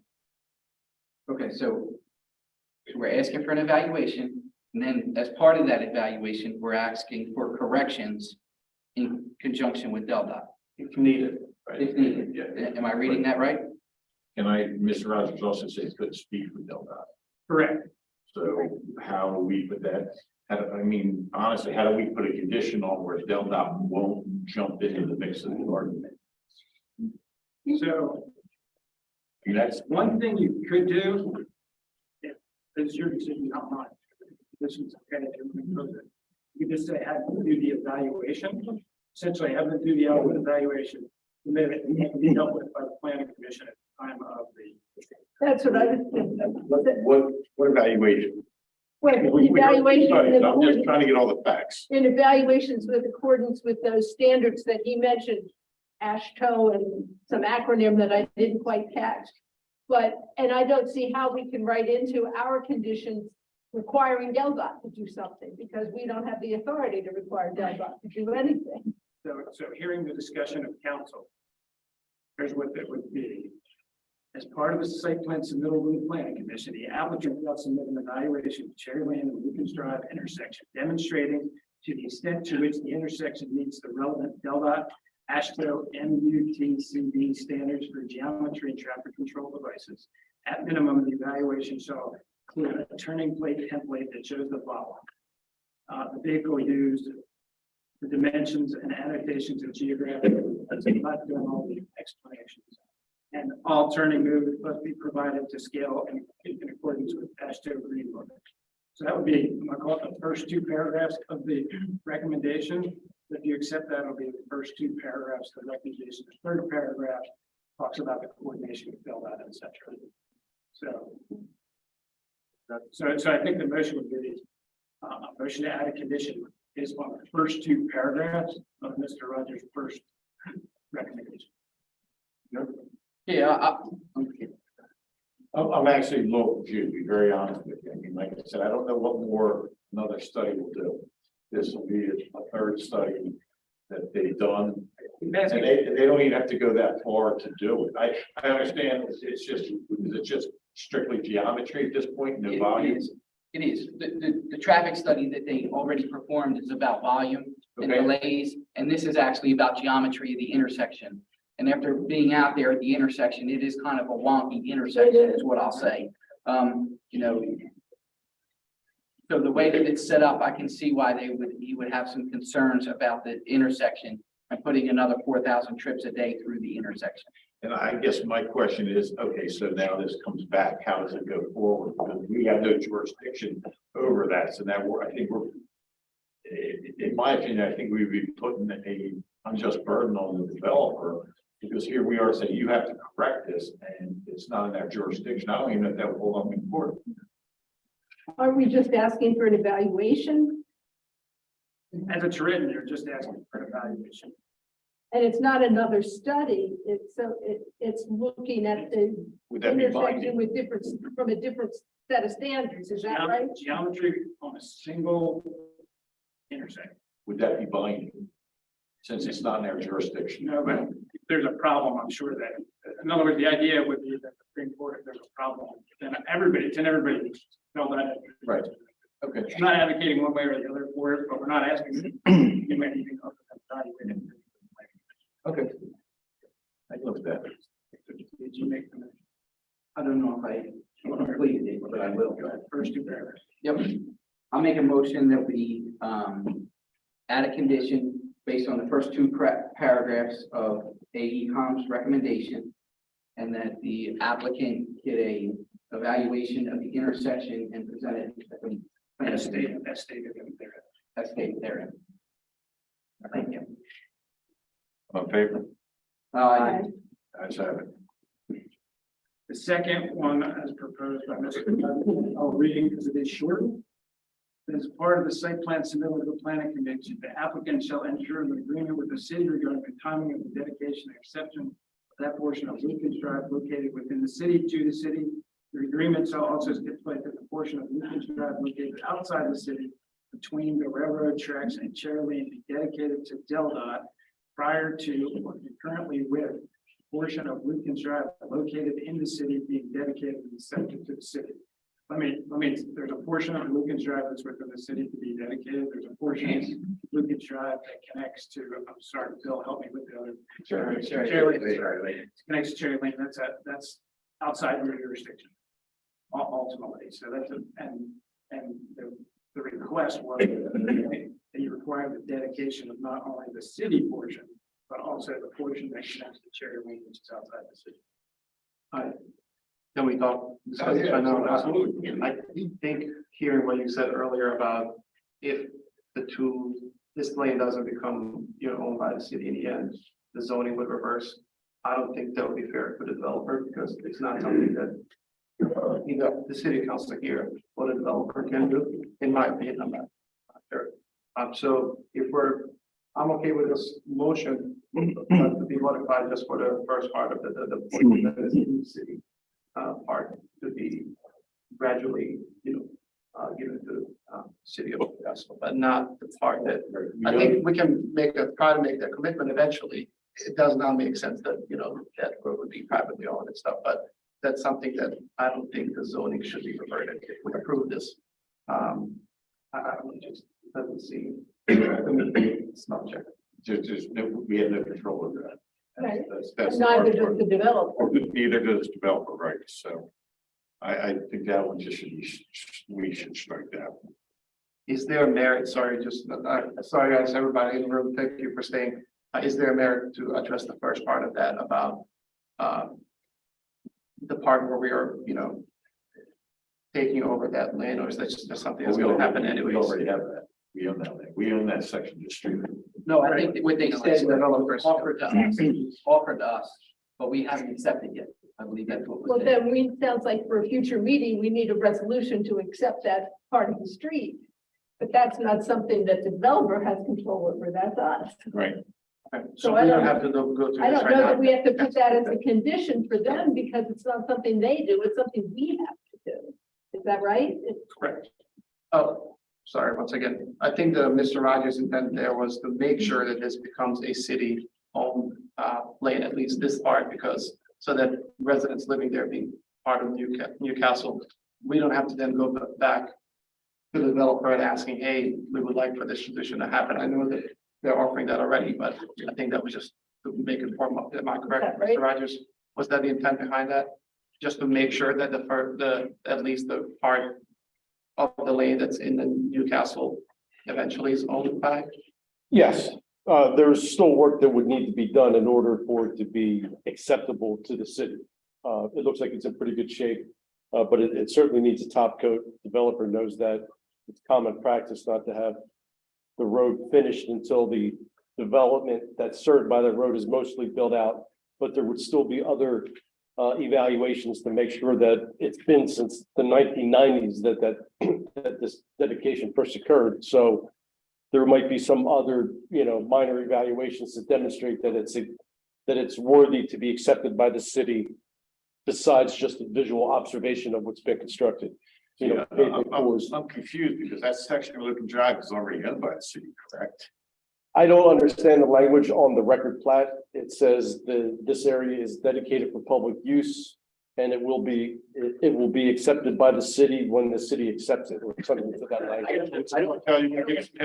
I don't believe we're accounting for that when we, I have to double check, but I don't believe we're accounting for that with our roads. So we would increase our road the number of, say, miles of roads that we have. We do that every year. There's a question that they come in, have you increased, have you decreased? And I don't believe because it hasn't been officially dedicated, that that's part of anything that we get, community transportation funding for. Right. But that's my understanding. You're 100% right. Because Right. here's the fact, it's dedicated as a right of way to Right. people in the public who travel. Right. It's not yet a city street. Right, that's So correct. it's a street that people can travel on, but it's not yet a city street. You don't have a city street until you accept it and put it in. Correct. So just judging by, I think, just judging by the conversation here, do we need a motion, conditioner, or just? leave it? This time, I think we should just leave it. It's been going on since 1990. Yeah, and I do have you can see where it could be problematic, where, part of the street that is not dedicated to DelDOT. So I'm not saying we require it, but I do think we should recommend to the applicant that they work with DelDOT to get from Cherry Lane to the railroad tracks turned over. You could see in the future where that could become problematic with a development in our jurisdiction. Again, I'm saying we should recommend it to the developer. I'm not saying we should require it and base a rezoning on it. So the last question is the Buttonwood Gate and the conditions for the emergency. I think emergency should be defined by law enforcement or the fire service. And since they're gonna have the remotes in their cars, that's the only time it should be used. I agree with that. That's why, yeah. We should just ask the chiefs to put a policy together, right? And say this is the emergencies that, they'll be used for, and at no other time will the gate be used. And I think they're committed with that also. I don't, So what we need in terms of a condition for this ordinance is simply that the developer accepts that we define emergency use or do they even have to do that? Yeah. I mean, if they're gonna do the gate and make it a remote gate, then it's up to us to define when it can be open. In the planning commission and the statements before the planning commission, this is what was approved. You guys have already brought it in. Developer will install a motorized emergency gate at Buttonwood to allow secondary exit in the event of an emergency. Right? So that's already a condition. Right. Okay, so We we would need to define. it's up to us to define emergency, not When up we to would do them. that. because I think they we dumped stated- that, I think we dumped that on the chief. Or the chief in the back. of the room. Well, I think the other chief ran away. I saw. Typical firefighter. So here's the concern I have. What we're talking about, a remote open. Well, there's also a remote close, right? So what I don't want to do is create a scenario where my guys can't drive down Button Avenue, open the gate, go in and then close the gate. That would be a bad thing. Correct. I would. And I don't think anybody on Buttonwood Avenue would have a problem with a higher police presence on Buttonwood Avenue. So I think if we limit it to an emergency and then try to get, specific with that definition, that takes away the routine patrol part of this. Right. And I was very vocal at the planning commission when I asked for 2 cops in the car. And I said, this is going to increase visibility on Buttonwood Avenue by using that. So I think we have to be careful with. That's not public use. That's Exactly. That's your vehicle. That's strictly you use. I say I would call it an emergency. I would call it emergency use, right? But the notion that we're gonna wait for something bad to happen, open the gate, and then it's just gonna create this, a permanently open scenario. That's kind of what I took away from some of the concern. That's gonna happen. Yeah. Chief, would the emergency and patrolling language, satisfy that? I think the way that it's written works if you give me the leeway to define emergency, right? And I think that the advantages that we don't have now, because we do this as it stands, it's just we get out, we unlock, we drive through, we close, and then we lock. Now it's a remote. Make it easier for you guys. Yeah, absolutely. Routine patrol, okay. So that is already a condition, that's part of your conditions. We don't need to do I that. don't do anything there. I would like to see if we can add a motion regarding the gate. One of the residents brought up tonight a comment about if the developer was to sell the property. Yeah. Can we make a motion for that ownership of that gate to go to the city?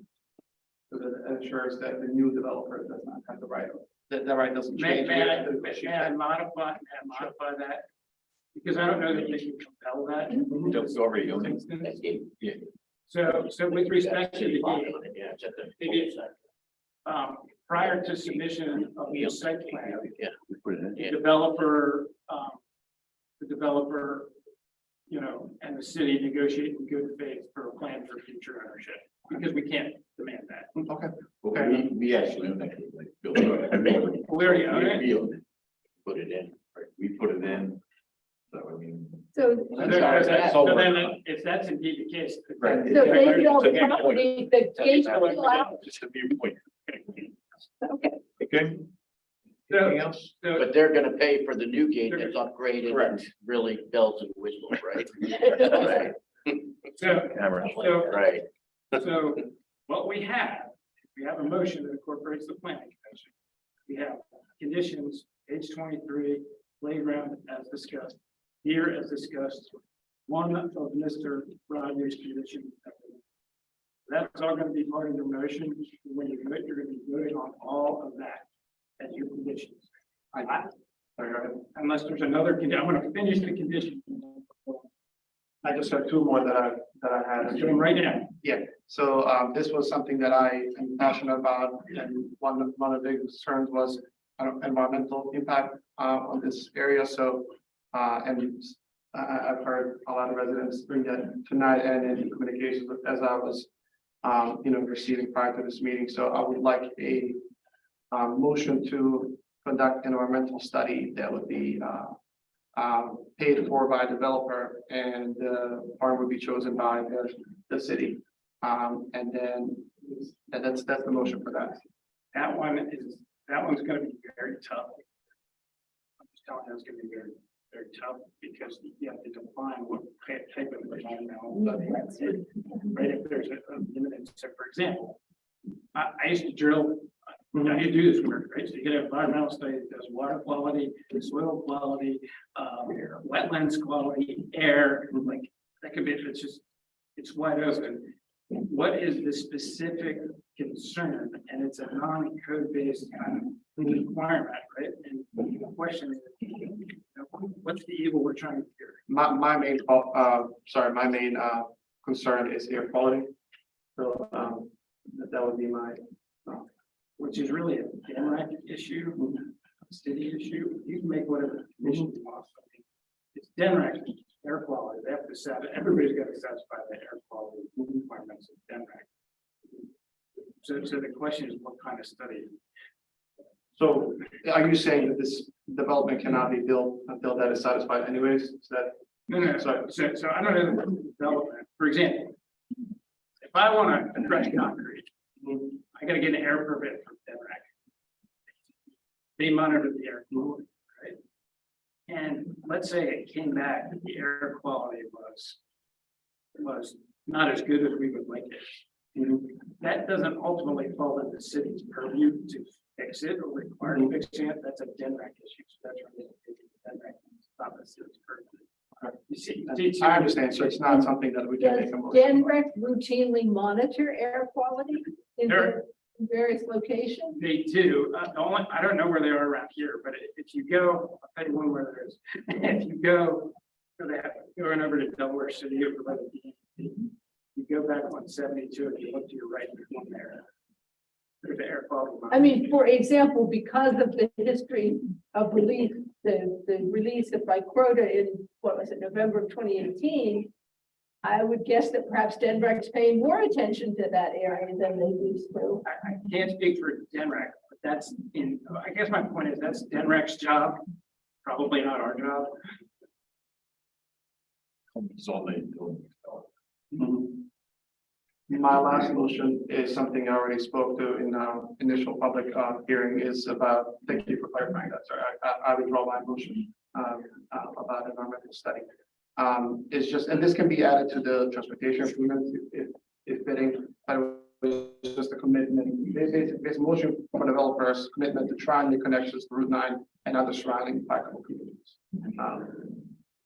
I think it was agreed upon. Yes, I think it was agreed upon the developer ready to try to incorporate it as they're changing the route, that was their response, but just wanted to make that inviting. So let's try to frame it, so it'd be a motion to request that the developer look into or endeavor to add. Like. That's not their commitment. Yeah, Yes, motion to. I'm trying to help. I know. It's a motion to ask the developer. Have to require more lights for. I would like to put a motion for a developer to attempt to try to make a more likable community at site plan. All in favor? Aye. Guys, Okay. Are there any further conditions? Council? Okay, with those conditions, I'm gonna reread them again. The conditions of the planning commission added into your motion. Page 23 for the presentation. The playground is here. The first part of Mr. Rogers' relating to the evaluation of Cherry Lane and Lincoln's Drive. And the bikeable community that's out. There are additional conditions. So when you vote, right, it's all gonna be incorporated in your motion, so you're gonna be motion condition. You're gonna vote yes or no, because the motion is. You already made a motion. So you're gonna state, you have to state in the reasons. You have to state your reasons for your vote in the record, right? So if you say, no, I don't like this, you have to go through my memo, which I gave to you, and I give you all the things that you can say yes or no about. You can say whatever reasons there are, and there's statutory reasons. If you vote yes, right, you have to do exactly.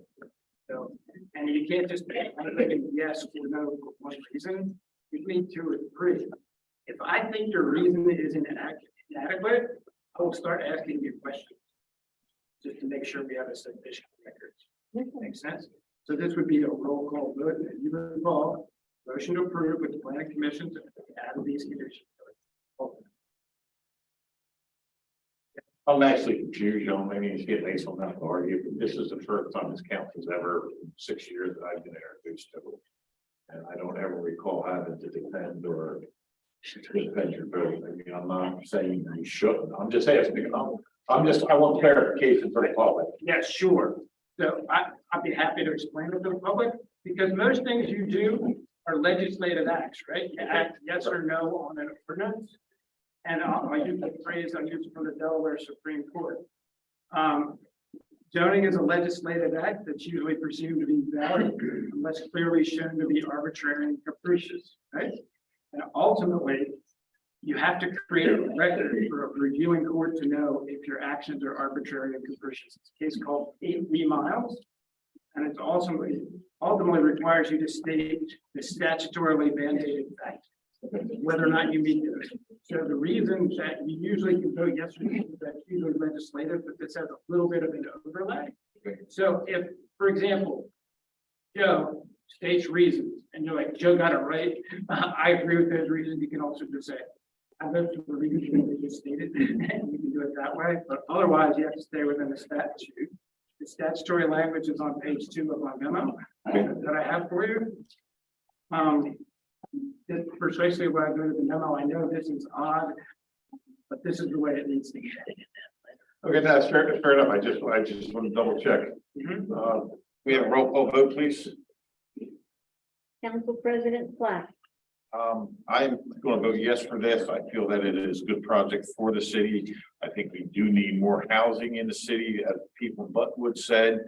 I think the developer has gone above and beyond with this 12 months of planning, and I think they've actually worked extremely well with the city, the planning commission, and the board of adjustment. So I'm a yes for this. So, Mr. Chair, does it promote the health, safety, and general welfare of the city? Yes. And does it provide adequate light and air for the city? Yes. And does it prevent the overcrowding of land and undue concentration of population? Yes. And is there an adequate provision made for transportation, water, sewer, schools, and public requirements? Yes. And is all that incorporated in the reasons for your vote? Yes. Councilperson Day, Yes. I vote yes to, as I do believe this project promotes the health and general welfare of the city. I think the last thing that Button would need is more industrial, occupancies. I think this is a good fit with the school next door. I think that this, council, went down this road when they allowed the school to be, positioned in the park. So I think this is a good use and it's suitable for the school. I also base my opinion on the applicant's presentation and the planning board's recommendation. Incorporate those by reference into your. Councilperson Chewbacca, I vote, yes for this development, with all the amendments that have been introduced already. I agree with Council President Platt as well as Councilperson Day with their statements. And one of the reasons for my decision to move forward with rezoning is its alignment to the recommendations of the master plan for the Route 9 corridor of Morrow. Just as a context, this is Vermont's land use and transportation plan adopted in 17 that focused its vision for the next 20 years for the Route 9 corridor, and this can be found on page 78 of the City of Newcastle Comprehensive Plan. I'm highlighting two recommendations from there: that industrial lands adjacent to Route 9 will be appropriately separated from residential neighborhoods. Recommend rezoning the northern corridor, north of I-40 and 495, industrial open space and remove residential.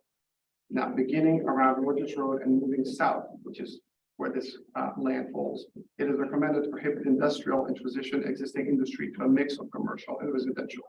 This long-term repositioning of industry will mitigate exposure to heavy dust pollution and odors, improve population health, greatly reduce illegal truck traffic, and at the same time allow industry the room it needs to operate it and create jobs.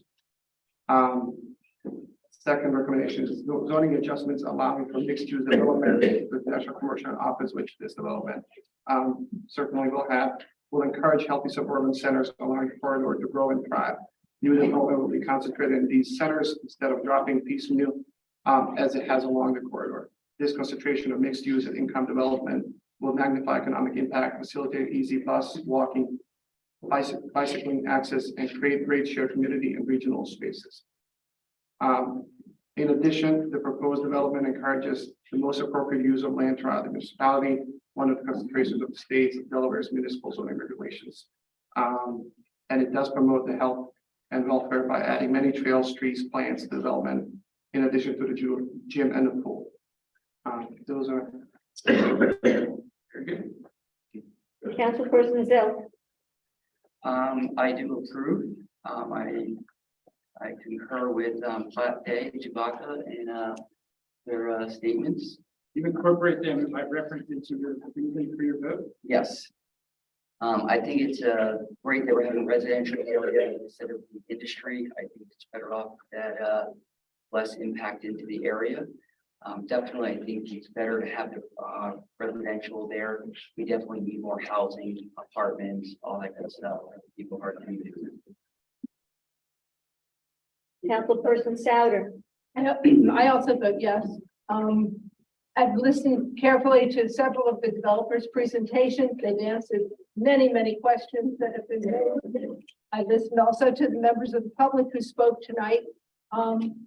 It seemed that many of the people who were opposed to this seem to think that if we vote no, that nothing's going to be built in this location, and that's not the case.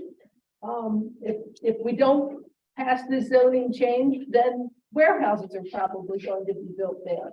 And I think that the resulting truck traffic would be more hazardous than an increase in passenger vehicles. So I vote yes, because I think we need the housing, and therefore by allowing this mixed use community with market price housing promotes the welfare of the community. And by having residential traffic rather than truck traffic, I think that will lessen congestion in the streets.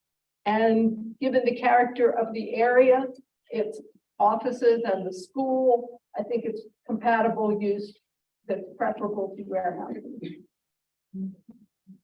No. So the motion passes.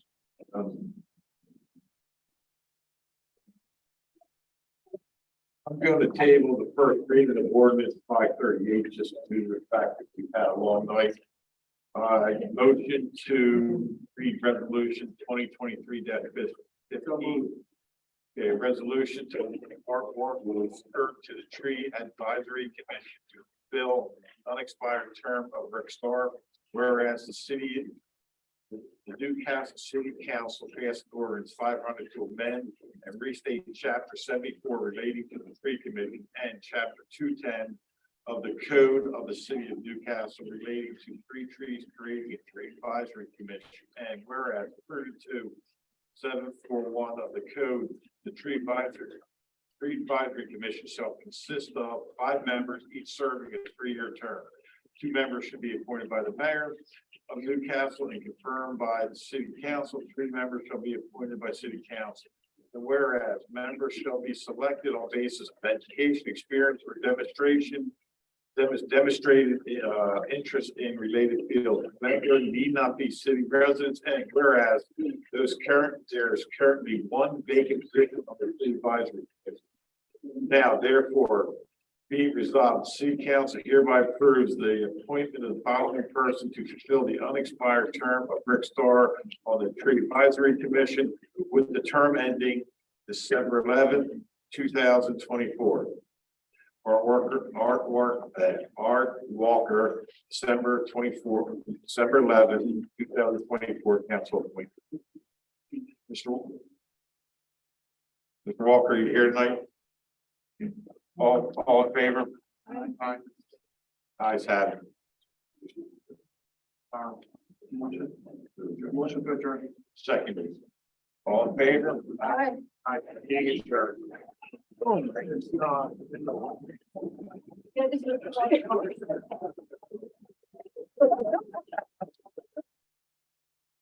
I don't have my meeting, better read it.